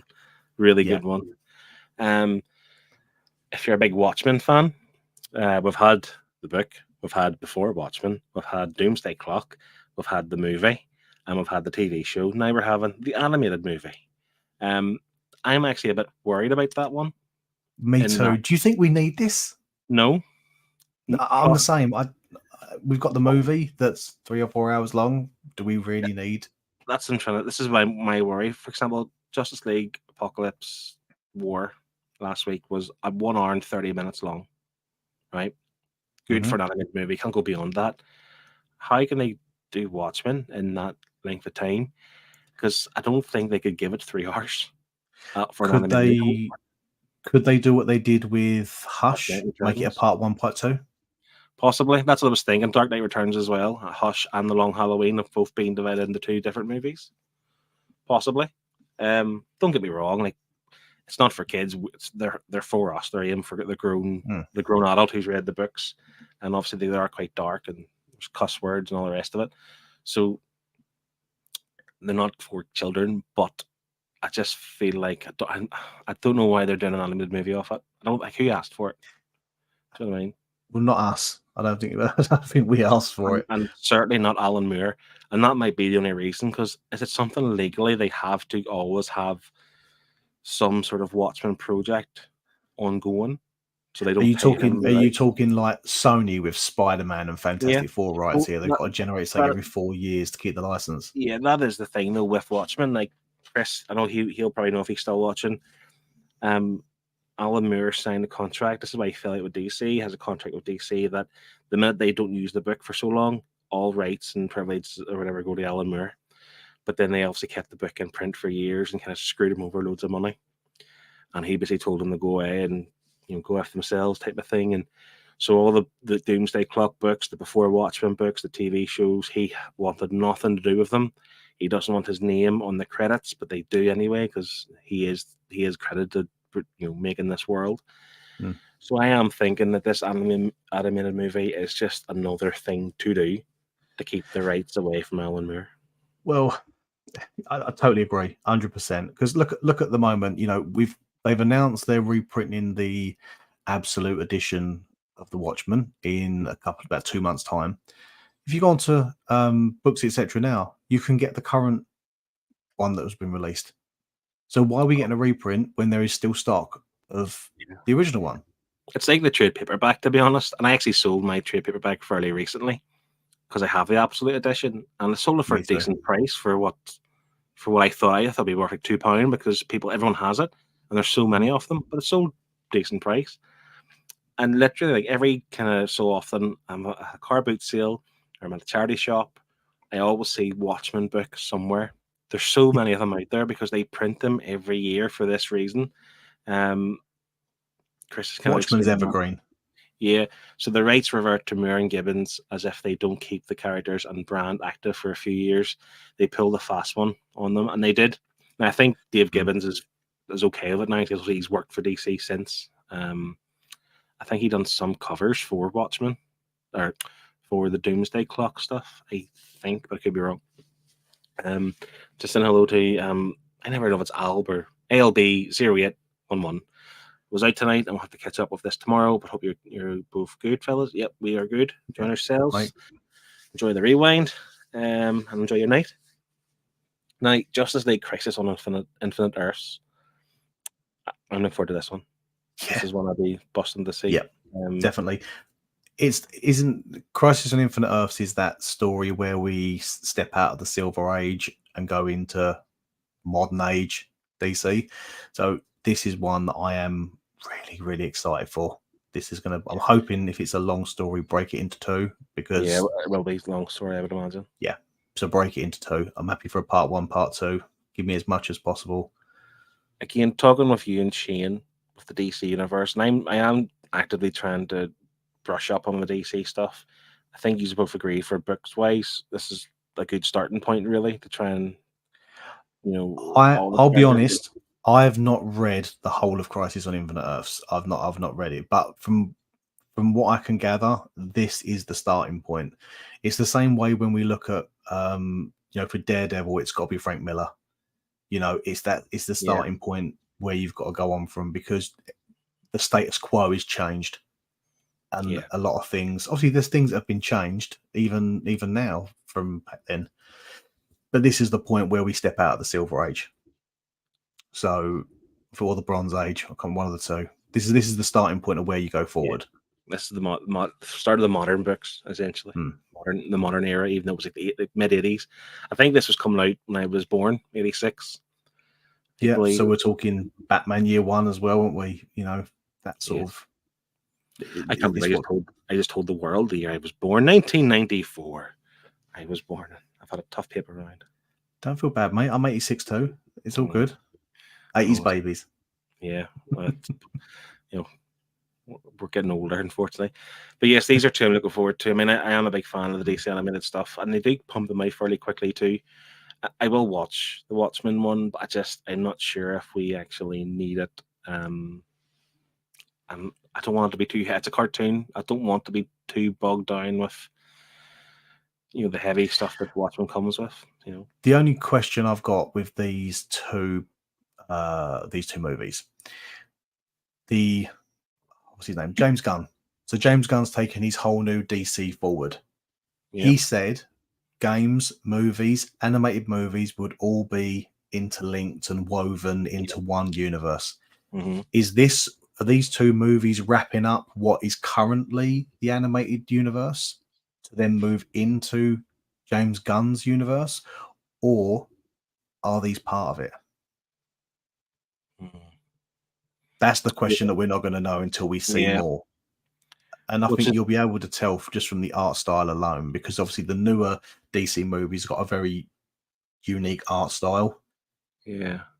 Because after the one you watched the other day, the art style changed. Oh, does it? Yeah, it changes. For the worse or for the better. Yeah, you've got some of the Justice League stuff and Justice Society. The artwork sort of becomes a bit more. It's not. I don't know how you explain it. It's a bit like duller. It's not as bright and what we had before. So yeah. Well, I'm interested to see where we get with it. So I've got on my list next is the Green Lantern one, which I forget the title of it. Emerald Knight. Are we talking about the John Stewart one? The John Stewart one, yeah. That is part of this new. Is that okay? This new thing, yeah. Well, they're both expected 2024. Don't know the exact date, but we could also look forward to them. That's the movie stuff. Now to our bread and butter, some comics. This Justice League versus Godzilla versus Kong. I am all over this, by the way. Like, I am massively excited about this. I mean, you got Godzilla going toe to toe here in this picture with Superman. Like, this is cool. Like, this is really cool. I can't remember who's expected to write this. I don't know if it's. I can't remember did they actually announce that who the writer was going to be? Did they? I didn't see, but this I've not seen any of the sort of the key art for it yet. So I've not seen. This is the first time I've seen this. Oh, really? Yeah, I was in on this story, but now I'm even more. Godzilla, Kong. I can see Wonder Woman, Flash, and Supergirl. I am so in on this. Yeah. So I will be getting this in singles and any variant covers that come along. Oh, there are going to be loads of variant covers. All the MonsterVerse stuff will have multiple Kongs and Godzillas and whatever else they have in that MonsterVerse. But yeah, I am over this. 100%. I have a funny feeling it's Joshua Williamson, but I'm probably going to be wrong. But then if it is, I'm okay with that. Yeah, I'm okay with that. Let's be honest with you. Joshua Williamson done a great job of the Flash run. He's currently writing Green Arrow as well as a couple of other projects he's doing. So he's sort of DC's big name at the moment, isn't he? He's pretty much covering the bulk of what's out there. So if he's writing this, I'm quite happy with that. But if they want to stick a big name on it, you know, if they want to take Mark Waid off of what he's doing on World's Finest and stick him on this, or, you know, put James Tynion on it, or... It's actually we'll say unknown. It's someone I don't know. Brian Buccellato. I don't know who that is. No. Huh. In a way, you've sort of doused my dreams now. Yeah, sorry. We've got Jim Lee. That's not taken away. Yeah, we've got Jim Lee on some of the art, or it must just be covers, I'd imagine. Jim Lee and Scott Williamson. Yes. Yeah, I mean, I'm still on it. I'm going to get it. I need to look who Brian Buccellato is and what else he's done, just to kind of know the standard to expect. But again, with art like that, I'm checking it out for sure. And this will sell because, like, at the moment, I'm buying a lot of singles and I'm on Whatnot a lot. There's so many people that are hunting down Godzilla titles. I don't know, there's some sort of resurgence for Godzilla. So the fact that this is being released, I think you'd have so many people whipping this up when the singles are dropped. Yeah, I actually picked up a Godzilla book recently too. I can't remember what it is now. It was literally just a complete random buy because of this stuff. And yeah, 100%. I'm all over it. There was another book which I actually don't have a slide for that just came into my mind there. The Gargoyle of Gotham. And it was a Batman book. It's one of the... Wasn't there a trailer for it? There might have been. There was like a small trailer. Let's see if I can announce find that. Yeah, I think there was a trailer to announce that. But again, Black Label books, in terms of like the single issues, I'll always buy the hardcover for them because the single issues are hard to store. They're really super annoying. Finding the bag and board, it's magazines that size. Yeah, I don't particularly want to go out and buy a magazine short box just to hold my Black Label stuff when I can wait for the 3 or 4 issues that it has to have in hardcover. Yeah, and the ones I have currently, to be fair, I have them in like a normal box, just on its side, which isn't ideal. But yeah, I've got the trailer, so let's just watch another trailer, shall we? Because we've enjoyed it so much, we'll do it again.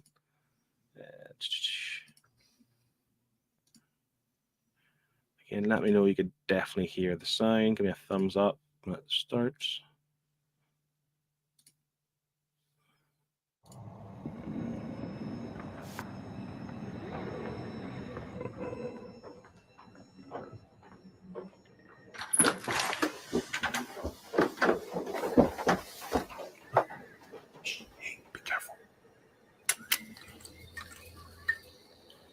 I'm sure to kill him. Of course, I left his body down here.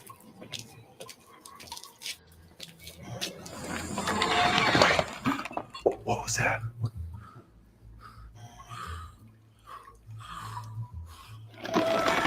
So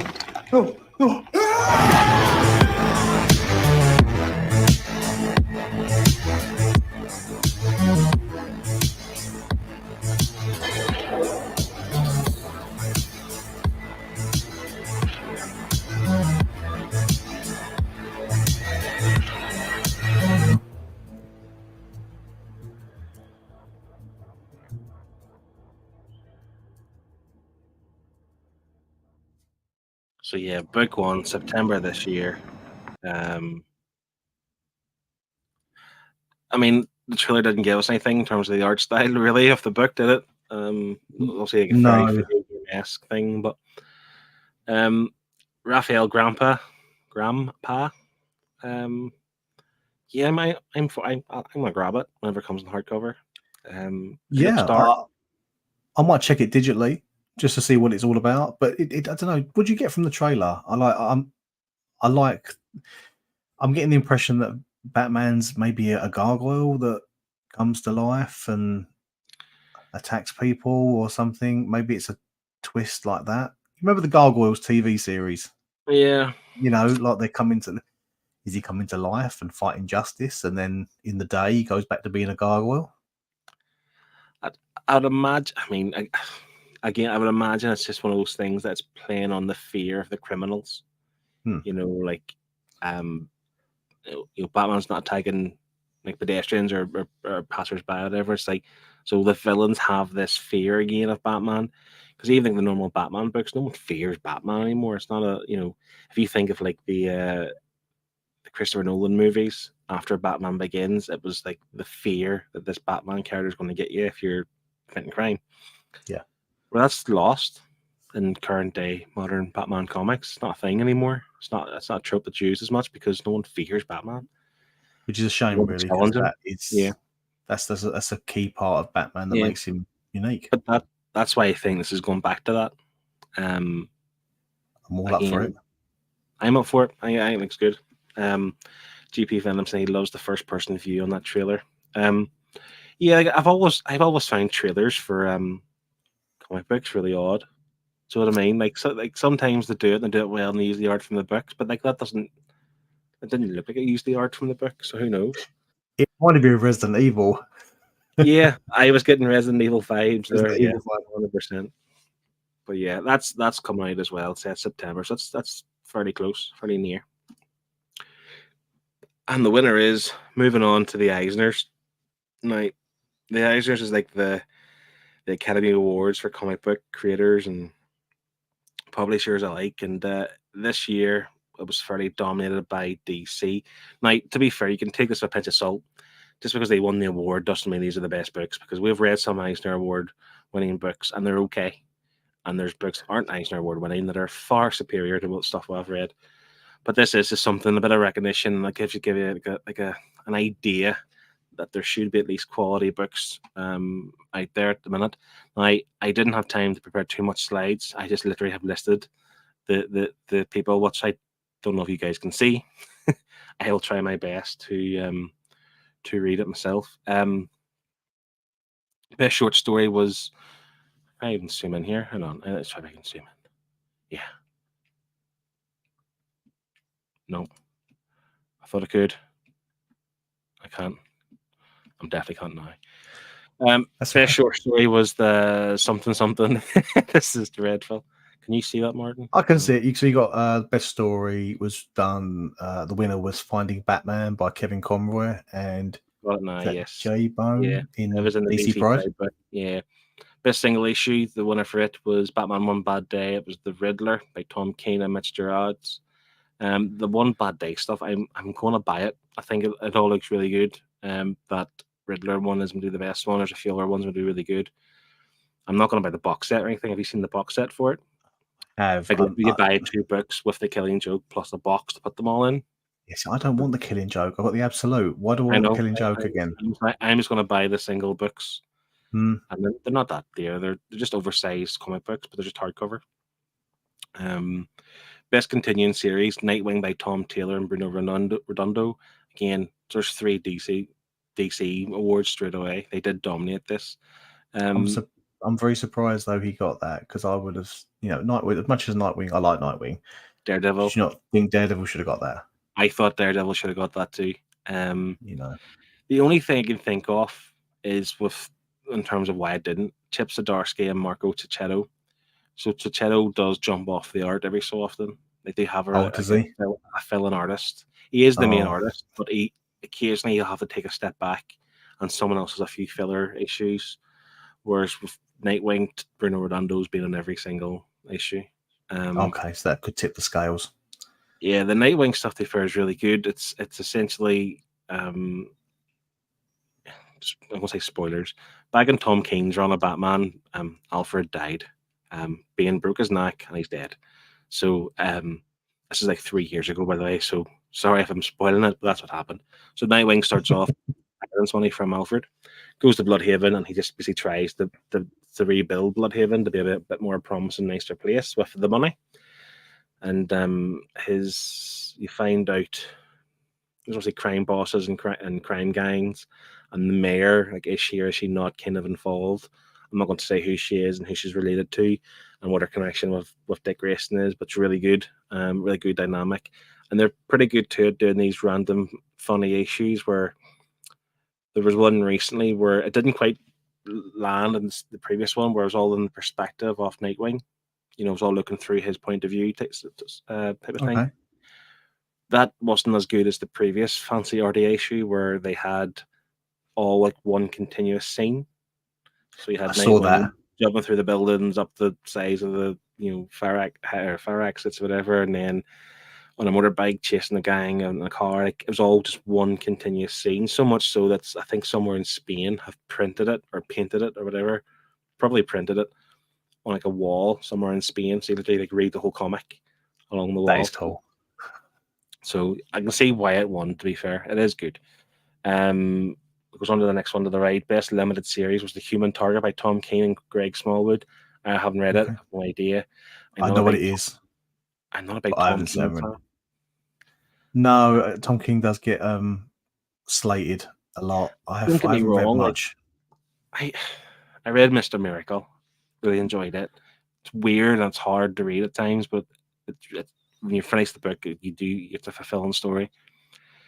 Tom King and Batman was dreadful. I loved it at a certain point, but then it just dragged on so much so that there was issues with literally no words. But it wasn't good. Like, if you're going to do that, at least be good. It was dreadful. I didn't like it. He got kicked off at the end of the day, and now he just does these random miniseries. Best new series was Public Domain by Chip Zdarsky from Image Comics. I haven't read it. Have you? No. But outside of Daredevil, I've not touched. And obviously Spider-Man stuff, yeah, I've not touched anything Chip Zdarsky. There's no one here on the panel, and there's no one probably watching up to the age of 8, so I'm not really sure any of these books here. Similar to the age 9 to 12. I was a bit offended by this, by the way. So, best publication for teens, ages 13 to 17, Do a Power Bomb by Daniel Warren Johnson. That's my favorite book last year. Like, it was phenomenal. Like one of the best things I've ever read, and we may be reading it for the book club soon. Who knows? Like, and I feel like it's good as well an award, but are they trying to offend me by saying like, "Oh, this is for kids"? Like, all comics are for kids. Generally, I take that as I'm still in touch with my youth. Yeah, if it's a 13 to 17 things and I'm liking it, I'm still down with the kids. Yeah. The next one down, Revenge of the Librarians. How you say that word? Librarians. By Tom Gold. I don't know who this is. Don't know what it is. No. It's drawn quarterly. I know Chris has read some of the drawn and quarterly books, as has Rich. He from Comics versus the World. He might have actually read this. I think I seen a post recently on Instagram. Don't know who it was from. Probably was from Comics versus the World on this. Best anthology. Not sure who that is. Apologies. Best cover artist, Bruno Redondo from Nightwing. He won for it. Again, his covers are phenomenal. Yeah. I know, because you're a cover guy at the minute. You're banned mad covers. But he beat Alex Ross. But Dan Moore isn't there at all. He wasn't even nominated. Yeah, there's so many nice covers out there at the moment, and most of those are not, I like an Alex Ross cover. Zoe Thorogood, she's only done a few, isn't she? She hasn't done. She's got a handful of covers. Yeah. How did she get into a nominee? Again, a pinch of salt, because I don't know what the criteria is to kind of get nominated, and I do sometimes feel like it's like a club, like you need to be in with the crowd type, so to speak, to even be nominated, and it's just everyone who got their friends type of thing. So again, pinch of salt, don't give too much credit to this, but still I would imagine as a writer for this is still a fairly prestigious award to hold. Best colouring, to be fair, Jordi Belair, Nice House on the Lake, Suicide Squad, Blaze, Ant-Man, Miracle Man. So it's quite a lot there. And a lot of Alex Ross. There's not... Well, Jacob Phillips. Again, he's young and up and coming. He'll be one of the best to come. There's a new Wild West book coming out. Oh, what's it called? I've got it on the pull list. Was it Jacob Phillips? Yeah, it's Jacob Phillips and Chris Condon, who done That Texas Blood. I want to read that. Yeah. I really want to read that. I definitely recommend That Texas Blood. But this new book's a spin-off from it, and I can't remember what it's called. Pass. If anyone knows in the chat, can you let us know? Because I wouldn't mind checking that out. Best lettering, which I feel like we're getting to the awards like best lettering. It's like, but Stan Sakai, Chris, you'll be happy. Usagi Yojimbo, Stan Sakai won it. Again, other than Todd Klein, they're not names I really recognize. No, there's not many there that jump out at me. But other than Stan Sakai, the big kind of one, I suppose, would be Best Writer, and that was James Tynion IV. House of Slaughter, Something's Killing the Children, Wind, The Nice House on the Lake, The Sandman Universe, Nightmare Country. Yeah, that's with oh my god, what's his name? The guy that's got no eyes. It's a spin-off with him in it. Oh, really? Yeah, I think that's right. These are most of the covers. Can't think of his name now though. He's in The Closet and The Department of Truth. James Tynion, to be fair, in the last 3 or 4 years has been one of the best writers in terms of the sheer amount of volume of quality he's putting out. Like sometimes I do think when you do too much of that, you do fall in quality the more the series goes along. And I've noticed that with James Tynion. Well, I'm dying to get into his latest book, World Tree. Yes, I heard. I am dying to get into that, to the point where that, spoiler, it probably will be one of my picks for the next season of Nerdherd. So watch this space. Best writer artist is Kate Beaton, I think, from Ducks. And I know that's a book I haven't read, but I've seen it on people's Instagram. I've seen it, I think Chris covered it too. Drawn and Quarterly. That's the publisher for it. And best penciler, inker, or penciler inker teen was Greg Smallwood for The Human Target. So essentially, I mean, DC, they cleaned up, didn't they? They've dominated on this. They did dominate. GP Phenom saying, still need to redo a Powerbomb. Do it and review it for your book club. Just wait a few months. Wait a few weeks till I reviewed my book club. Offmyshelves, he's won it every year since the beginning of time. Always top of the class for lettering. So he stands Sky. Yeah. And GP, I would have liked to see Philadelphia win Best Continuing Series. That's the thing. I think it's another series I wanted to get into. I've only read the first volume. I've got all the single issues, to be fair. The first volume was really good. But yeah, so like, again, can we give them too much credit? Can we really think about, the Eisners as being like the benchmark, like a pillar of success? Like you only read Eisner books? I don't know. I think from reading as many books as we read now, we've picked books that have got hype behind it. We've picked writers that have got hype behind them as well. You know as well as I do, it's all subjective. We've just got to check it out, read it. If it's your thing, it is. If not, maybe that writer will write something else you like, or nothing at all. You know, maybe it just depends. Well, that is the end of my slides.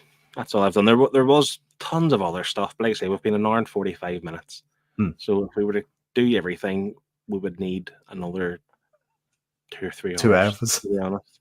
So yeah, I always do this every time. I always leave it to the end. I want to run through what's coming out in the weeks ahead. So I'm going to share it and just run through it. Certainly things that I think that I'm looking forward to, and Martin, I think you're looking forward to. Just shout out loud. Oh yes. And oh, hang on. What have we done? This has not come up for you, is it? Can you see this? Oh, you can. Yeah, we can see it. So the first week of August, you got Miles Morales Spider-Man. Oh, that's a trade paperback, which I'm not going to get because I'll get the omnibus when it comes out at some point. Me too. Swamp Thing. Yes. I'm looking forward to Swamp Thing, Green Hell. Jeff Lemire and Doug Mankey, I think. Yep. Yeah. It's a black label book, so I will be getting that. No interest in Blue Beetle, to be honest. No, I do like the character. It's just that there just doesn't seem to be many good runs for Blue Beetle, is there? The character's quite cool. I like him in what was it called? The Young Justice? Yeah. The animated show. I like him in Young Justice. For the movie looks okay, but it looks how do I put this? Like we're one of the Marvel go back to basics with their movies at times. Blue Beetle looks like a basic superhero movie. I'm still gonna watch it. I'm still gonna watch it. I just I'm intrigued. The Doctor Strange Fall Sunrise Treasury Edition. I've seen it on Omar's channel. That's one of those big oversized paperbacks. Yeah, which don't fit in the Kallax, and I don't even know if they fit in a Billy bookcase or not. So it's not for me. I like the art. Is that Trad Muir on art? I couldn't tell. I'm not. I don't read Doctor Strange at all. I think it's Trad Muir who was on the Silver Surfer Black run, which is really, really weird art style, but it's good. There's our boy over there, the Spider-Gwen Ghost Spider. That's a good cover, Phil. That's the standard.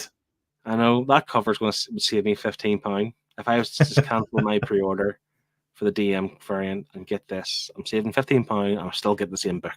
What's it really matter with the cover? Oh, I think I've talked myself into it. Secret Warriors, is that something you're interested in?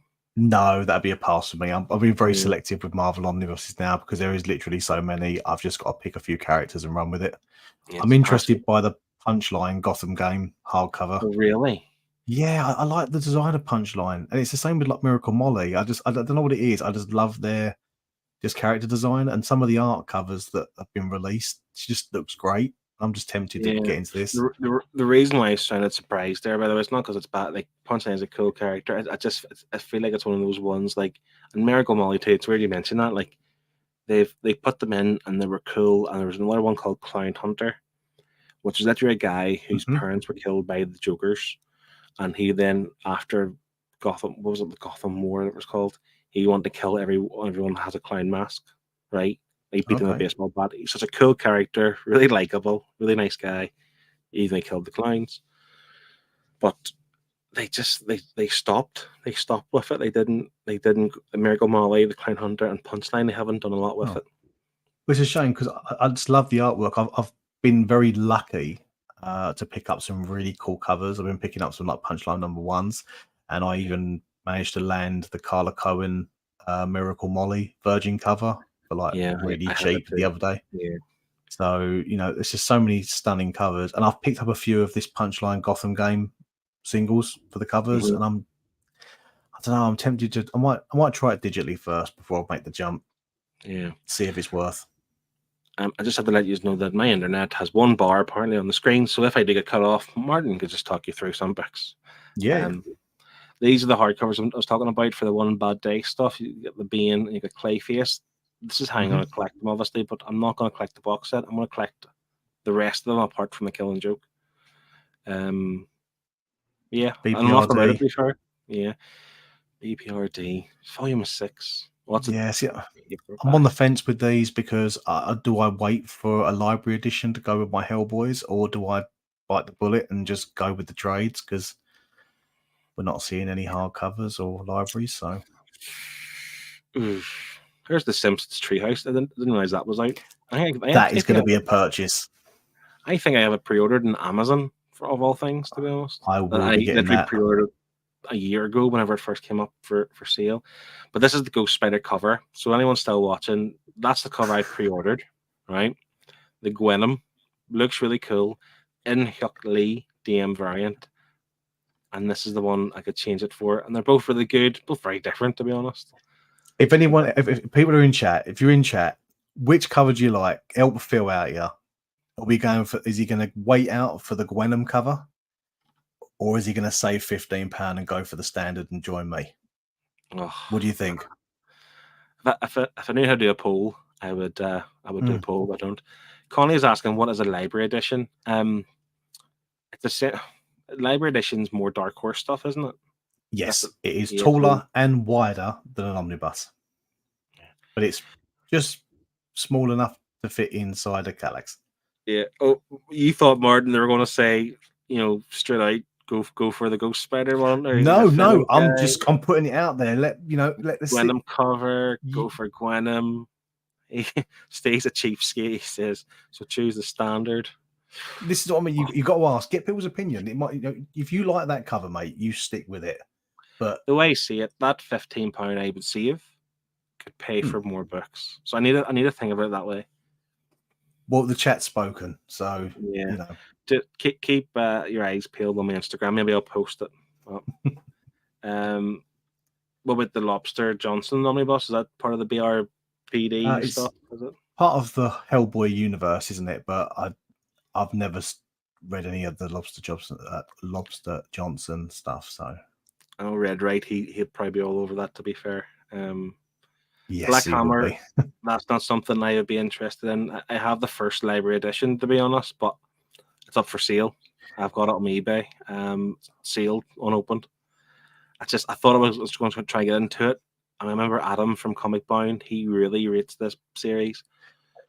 But it's just one more book I don't need to get into. So no, Adam got me into it, and I've got all of them and the World of Black Hammer as well. So I'm just flicking through some things stands out. A lot of manga. Sorry, Chris, but there's nothing there that I could think that. Yeah. Why is it going to be so? There's never usually that many.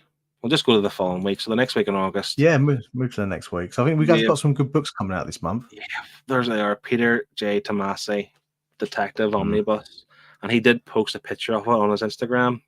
And that sounds really daft, right? It's nice and shiny looking. It just looks like something I want to own, and I don't have it pre-ordered, but I'm probably going to nab it. And if I bought the Ghost Spider, the standard cover, that's £15 I could have towards that. That is true. But depends what you want on your shelf, doesn't it? If you want that cover. Yeah. Oh, I don't know. Oblivion Song Compendium, I have all the single issues, but something I'd recommend is a really good story. There's 36 issues in total. Really enjoyed it. Mark Miller. It's not Mark Miller. Robert Kirkman. Yep. Yeah, Robert Kirkman. And he, it's essentially like something happens, and there's like two kind of universes, and one guy can go between the two of them, trying to find his brother and all this kind of stuff. It's really good, really interesting, really sci-fi. I recommend it. So that's the compendium. If you like to have the complete series in one big paperback, that's the way you do it. We're both getting the Amazing Spider-Man Volume 4, I'm assuming. Yes, we are, but we're getting the one on the next row. Yep. Because we're silly and going for the very expensive DM. Yeah. I am also getting this Behold Behemoth book. Okay. It's trade paperback. I got issue 1, and I'll be honest, I can't remember it, but I really liked it, and I pre-ordered it after reading the first issue. So, yeah, keep your eyes peeled for that. Yeah, I wish I could tell you more. My memory isn't great. Like I say, I'm born 1986. So yeah. I did see it. Sorry, at the top, you got the next lot of like Batman trade paperbacks coming out for anyone that's collecting trades. We're catching up on the Batman books now. So, and you've got Lazarus Planet. That's the thing. That's the James Tynion stuff. So that's like, this is the thing about DC paperbacks. They've got the Flash stuff out, which is good because they don't have the hardcovers for them. But they release the hardcovers, then sometimes like the deluxe hardcovers, and then they'll release the paperbacks. But James Yes. Tynion hasn't written a Batman book in a year. That's how They're, far they're back. usually a year behind, aren't they? The trades. Yeah. The trades usually a year, but Batman is one of the very few books now that do get the hardcover treatment first. As you say, Flash and Wonder Woman and stuff like that, they're straight to trade. As well, I did miss the Lazarus Planet hardcover. It's something I haven't read, but I know for DC this year they've got Lazarus Planet, they've got the current Night Terrors, and it's a Gotham War at the end of the year. That's their 3 big kind of events, really. So, yeah, Gotham War. Yeah, so that's coming out as well on August the 8th. The Ambassadors trade paperback. That's again, if you read the big game issue, came out last week, which is like Mark Miller's Image Comics, like the Miller World stuff. It's all coming together in one big event. It's called Big Game, and the Ambassadors plays its part in it. So that, again, that's something you could check out. I haven't read it, so I can't recommend it as such. Did we skip over anything? Absolute Preacher, Attack on Titan. I know Chris is a big fan of them too. That's something that looks really good, to be fair. Attack on Titan, something I might try and get into. But what scares me is this is 12. This is the bigger editions, which I think have like 3 of the original volumes in one of these. Yeah, I think the Colossal edition is the one that's got the big that one. Chris has gone back and forth, hasn't he? Bless him. He's gone back and forth between the Colossal edition and the Togobens. I don't know that one. Oh, my Alexa doesn't know it either. Yeah, she doesn't know it either. Absolute Preacher. I'm not going to buy the Absolute editions because I haven't read the book yet. I have the first paperback book, book 1, which may be coming to the book club near you soon. Oh, so it's something I want to read. And here is the World of Manga, which I know nothing about, so apologize, I can't recommend. 16th of August. This is the big one, I think, and I literally mean the big one. This is the Immortal Hulk Omnibus. This is the Al Ewing stuff, which I want to buy. I just don't want to pay £150 for it. Yeah, but have you seen the size of it? Have you seen Omar's post on Instagram? It's huge. I think if you drop it on somebody, you'd kill them. It's this book that's starting to put me off of large omnibuses because that's just ridiculous. What is it, like 1,700 pages? And they would make more money if they divided it into 2. Yep. Couldn't agree. I would have bought it if it went into 2. Yeah, because it'd be cheaper per each, but it'd be a larger amount overall. There's some more. The Batman. That's volume 2. That's the Batman at Gotham hardcover. So that must be the Chip Zdarsky stuff. It is actually. Yeah. Yeah. And then we have the Detective Comics, which is the Ram Fee when he took over. And this is the thing, like that's volume 1 Gotham. He's been writing that for quite a while, so they've taken a long time getting that out. Yeah, that is quite a while, isn't it? Yeah. There's the Batman One Bad Day box set I was talking to you about. It's a cardboard box, comes with 2 books, I think. Well, this is actually the complete. Is it the complete one? I don't. How much is it? 159. That's what better have every single one. $160. Yeah, no thanks. Yeah, but then again, there's the Ra's al Ghul single one. So, I will be getting the Nightwing Joker War trade paperback and the Wonder Woman trade paperback there. Yeah, that Wonder Woman one is the final one. Yeah, it's the final one to wrap up to pretty much where we are issue 800 before we move on. Interesting. Have you read it? No, I've been collecting it recently to read, so I've now got the full run. So I'm gonna. I kind of lost track of what happened to Wonder Woman because she became this, like, it was a death metal. She became this higher being. No, it wasn't death metal. It was something else, some other event. She became so many of them. Yeah. So I just kind of lost track of Wonder Woman. There's the Alex Ross Immortal Hulk cover, which looks pretty sweet. Yeah. Magic Order, Volume 4. I haven't read this volume yet, but overall I love the Magic Order, as you do too, Martin. Yes, you sold me on that one. Yeah. And V for Vendetta. I'm tempted to get that. Yeah, absolute. Yeah, I think I remember Chris's video, and he's a big fan of Alan Moore in general. I love V for Vendetta. Yeah, I might do that. You know, I love a good Absolute edition as well. Yeah, that's on my radar. Maybe not straight away, but eventually maybe I'll pick it up. Find a good bargain somewhere. There's another cheeky omnibus in there for someone that hasn't picked it up yet. Wonder Woman by Brian Azzarello and Cliff Chang. For anybody that didn't pick it up first time round, they are reprinting it. again. Is It's it the a new volume 52 one or is run. it complete? It's their particular run on the new 52. It's not complete. Mm. I don't think it's. I think it's complete. No, I don't think it's complete. But it's their section of the run. Yeah. There's that there. Frank Miller's Daredevil Artist Edition. That's what Chris was talking about. IDW publishing. Oh God, That's yeah. the one they did do a Spider-Man one recently. So it is weird the way they do those. I wonder how why. IDW do it. I'd imagine it's to save Marvel set like the cost of producing the book, but they're still getting money because IDW have to pay them for something. So maybe that's what it is, but they have extra money. To be honest, have IDW to produce work a for better it. book as well, don't they? They produce a better quality book than Marvel. Aye, Marvel. That's the problem with Marvel. This is the reason why I don't like their paperbacks, by the way, because they're too thin. Because the paper quality is shocking. I'm actually interested in this Teen Titans Go box set. I love the show. Me and my kids watch it.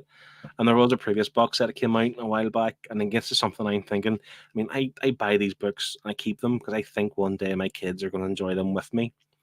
Yeah. Probably won't happen. They'll probably hate me and hate comic books whenever they're teenagers, but I just like the idea of having books that we could all read together. So I might grab this Teen Titans Go because we all love the show. Yeah, why not, mate? Yeah. But again, we're delved into some manga here, so we'll move on to the 23rd of August. Detective Comics Joker War book. There is the Green Lantern Corps, Peter J. Tomasi and Patrick Gleason omnibus. That's another one which is probably... I haven't pre-ordered it, but I'm probably going to buy it, to be honest. I'm going to buy it. It's going to sit very nicely next to my Green Lantern by Jeff John omnibuses. They come hand in hand. The stories cross over as well. Sinestro War. You know, yeah. You need, yeah. I'm going to get it. I know I am. The Punisher, the King of Killers book 2. To be fair, I haven't read it, but I know Pete is a big fan of this. GP, am I right? Did you do this in your book review club? I think that in the first volume. I think they did. I think it was the first show. But I want an oversized hardcover of it. I just don't like Marvel trade paperbacks. I want this to be oversized. The complete story. It's only 12 issues, so they'll do it eventually. I've never read any Punisher books. Like, I'm hoping someone picks it soon on the. If you're into the Chip Zdarsky Daredevil, this ties into that. Oh, okay. Kind of. Well, I don't know for definite, but this version of the Punisher comes into the Daredevil books. So it's the cool. All right. He takes the hand, and he is the hand. Like Punisher becomes like the leader of the hand or something. So he's very much involved in it. I just don't know to what extent. I haven't read up to date yet. I haven't read this, but I know he's in the Daredevil book.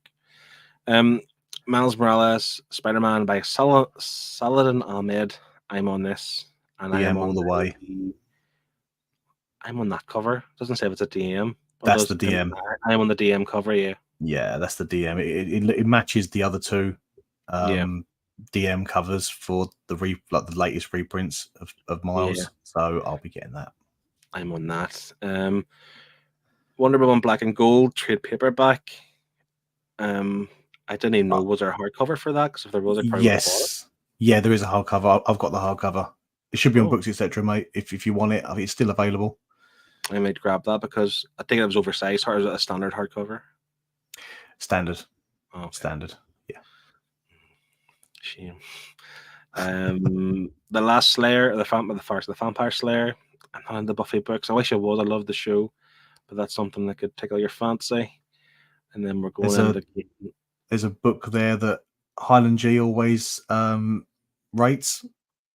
Go Loser Ranger. Loser Ranger, yeah, it's his latest. The manga. Yeah. Next volume. It sounds really interesting, to be honest. Yeah. It's not something I'll grab, but it does sound really good. Giant Days, what am I thinking? Is that who's on that? I can't think who the writer is, but Giant Days is telling me that's sought after, but it could be wrong. The Sandman stuff, to be fair, absolute edition of the Overture. I'm getting into Sandman again. We read the volume 1 for the book club home time. Yeah. I wasn't sold on it at all. But then I listened to the Audible That's phenomenal. Have you I listened to love the the Audible Sandman yourself? universe. No, I've watched the first season. I've watched the whole Netflix show. Is it good? I have And to see it myself. oh, it's fantastic. I enjoyed it. I can only speak from my experience, but I really, really liked it. I wasn't a big fan of them changing Lucifer to a woman, but that's fine. She done a great job of playing Lucifer. So I To be want to fair, read like I more. say, I haven't not read the book, haven't not watched the TV show. For me, the Audible is incredible. It's a really great cast of actors and who are voicing the characters. I feel like that's the main. I feel like that is the main medium of it or whatever. So you need to kind of, because isn't what's his name? The main character. I can't think the name's gone from me now. He's Dream? voiced by Dream. He's voiced by Professor X. I can't think of his name. If you're in the chat, James McAvoy, that's the one. Yeah, it is him, and there's loads of others. I can't think of them at the minute, but there's loads of others who are really. I'm gonna have to listen to that now because so good. So it's really dramatic, really good. So yeah, recommend it. And then the last week of the month, 30th of August, it's my wife's birthday, so I won't be buying books this day because I'll be skinned. Superman, absolute. Already pre-ordered this. Yeah, I've got. I'm having this. Superman for all seasons. I might have to jump in that too, to be honest. I mean, I am a fan of the absolute editions. Like, just really good quality, oversized art, wonderful, and they fit in the Kallax. Great. I'll also be getting Dr. Aphra Volume 2. I do like the modern take on Star Wars. I say modern, but let's just say the latest continuity of Star Wars. I really enjoyed Darth Vader by Charles Soule. Yeah. So I've obviously expanded a bit more, so I will get that. The Star Wars is the less said the better. I have a problem with it. I don't know why. I think it was it Pete's show. TripleG Comics was asking for like the overrated franchise or something, and I said Star Wars, and I stand by it. I'm not saying it's bad. I'm not saying it's bad. Please do not unsub and cancel me and all the rest of it. I do think it's overrated. Doesn't mean it's not good. It's overrated. But it's like the most overrated thing in the world. Like literally, there's like Star Wars Celebration. It has its own Comic-Con. Do you know what I mean? It has its own ride on Universal or Disney, whatever it is. It has like 1,000,001 shows all around the Skywalkers. I like it, but I feel definition of overrated, in my opinion. I'm not the biggest Star Wars fan. I love the movies. I haven't dived into sort of the wider continuity of Star Wars, with what people read. But as soon as I read Charles Soule's Darth Vader run, it sort of runs alongside. I love that comment from Connie there. I read it because it does fall in line with the movies. Like you can actually fit it in between the movies, which is why it interested me. You told me that a few months back. It kind of got me interested in trying to pick up some of the omnibuses and stuff. But I'm not going to. It's too much. I feel like it's intimidation. I feel like it's just too much for me to get into. I just can't do it. So yeah, I do apologize if I have upset anyone. It's not for me. I love what I get, but I don't delve too much into it. Yes, don't unsub. I like Star Wars, so don't unsub. Yeah, so stay here for now. just for Martin, not for me. Connie is saying Superman is one character I am just not interested in. To be honest, Superman Red Sun. You don't have to be interested in Superman to read this and love it. It's great. This is where Superman, as a what if book or a Elseworld book, like what if he landed like a day later and was in Russia? Such a good story. He becomes like instead of like the American, what's it called for Truth, Justice, and the American Way. It's like the Russian version of it. And of course, Lex Luthor is the president of the United States. It's great. Like it really is good. Again, Elseworlds, you can read it, one and done, have done with it, and just really enjoy it. So I'd recommend it.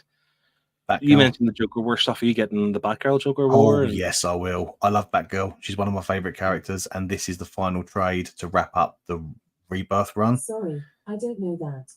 Sorry, my Alexa's got too much to say tonight. She does. Um, The Electra, Black, White, and Blood. That's one of those kind of anthology. Is it anthology? I think it is, where it's like, obviously it's black, white, and blood. Like it's all like one of those ones where it just pops it, and it does look good. I think I read the first issue. And it was only okay, but it looks great for what it's worth. I like Electra as a character, so Yeah. I'll give it a go. It does interest me. There was a different around the same time. There was another Electra 3-issue mini came out that tied in the Daredevil stuff. I can't remember Is what it it's called. the woman without fear? Yes, Woman Without Fear. It's better than that. It's a okay. far superior book. Yeah. There's some what we call it, the Invincible Iron Man Omnibus Volume 1. I'm not getting it, but again, I know a lot of people are excited for that. Well, they're giving it a chance, aren't they? They're going back and Yeah. reprinting the first Iron Man, so if you want more, jump on it. Yeah. Where are we at? So yeah, it's a packed month, but I don't think it's too bad. Actually, I'm lying. There's loads of absolutes in there, and absolutes are pricey when they first come out. It's manageable. I think where we Yeah. are, where we're not picking up everything, we're being very selective. I think it's manageable. Yeah. Well, if we do a haul, if we do an Omnibus video next month, the end of August, you'll see some of these books. You'll see some of these books, hopefully. And probably a lot more than the books I've seen, like only the 4 books each we've seen tonight. So yeah, that is what all the Omnifuss is all about. That's been it's been great. 2 hours, 12 minutes. It's not too long. Could be 3 hours, but we're gonna wrap it up now. Yeah, it could be. The SDCC stuff, so much to talk about, so much to be excited about. The best time of the year if you're just like overall nerd. There's so many things.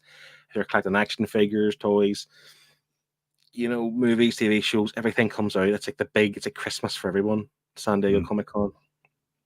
Funko Pops, whatever floats your boat. There's so much to do, and we could have covered a lot more stuff, but again, we'll be here all night.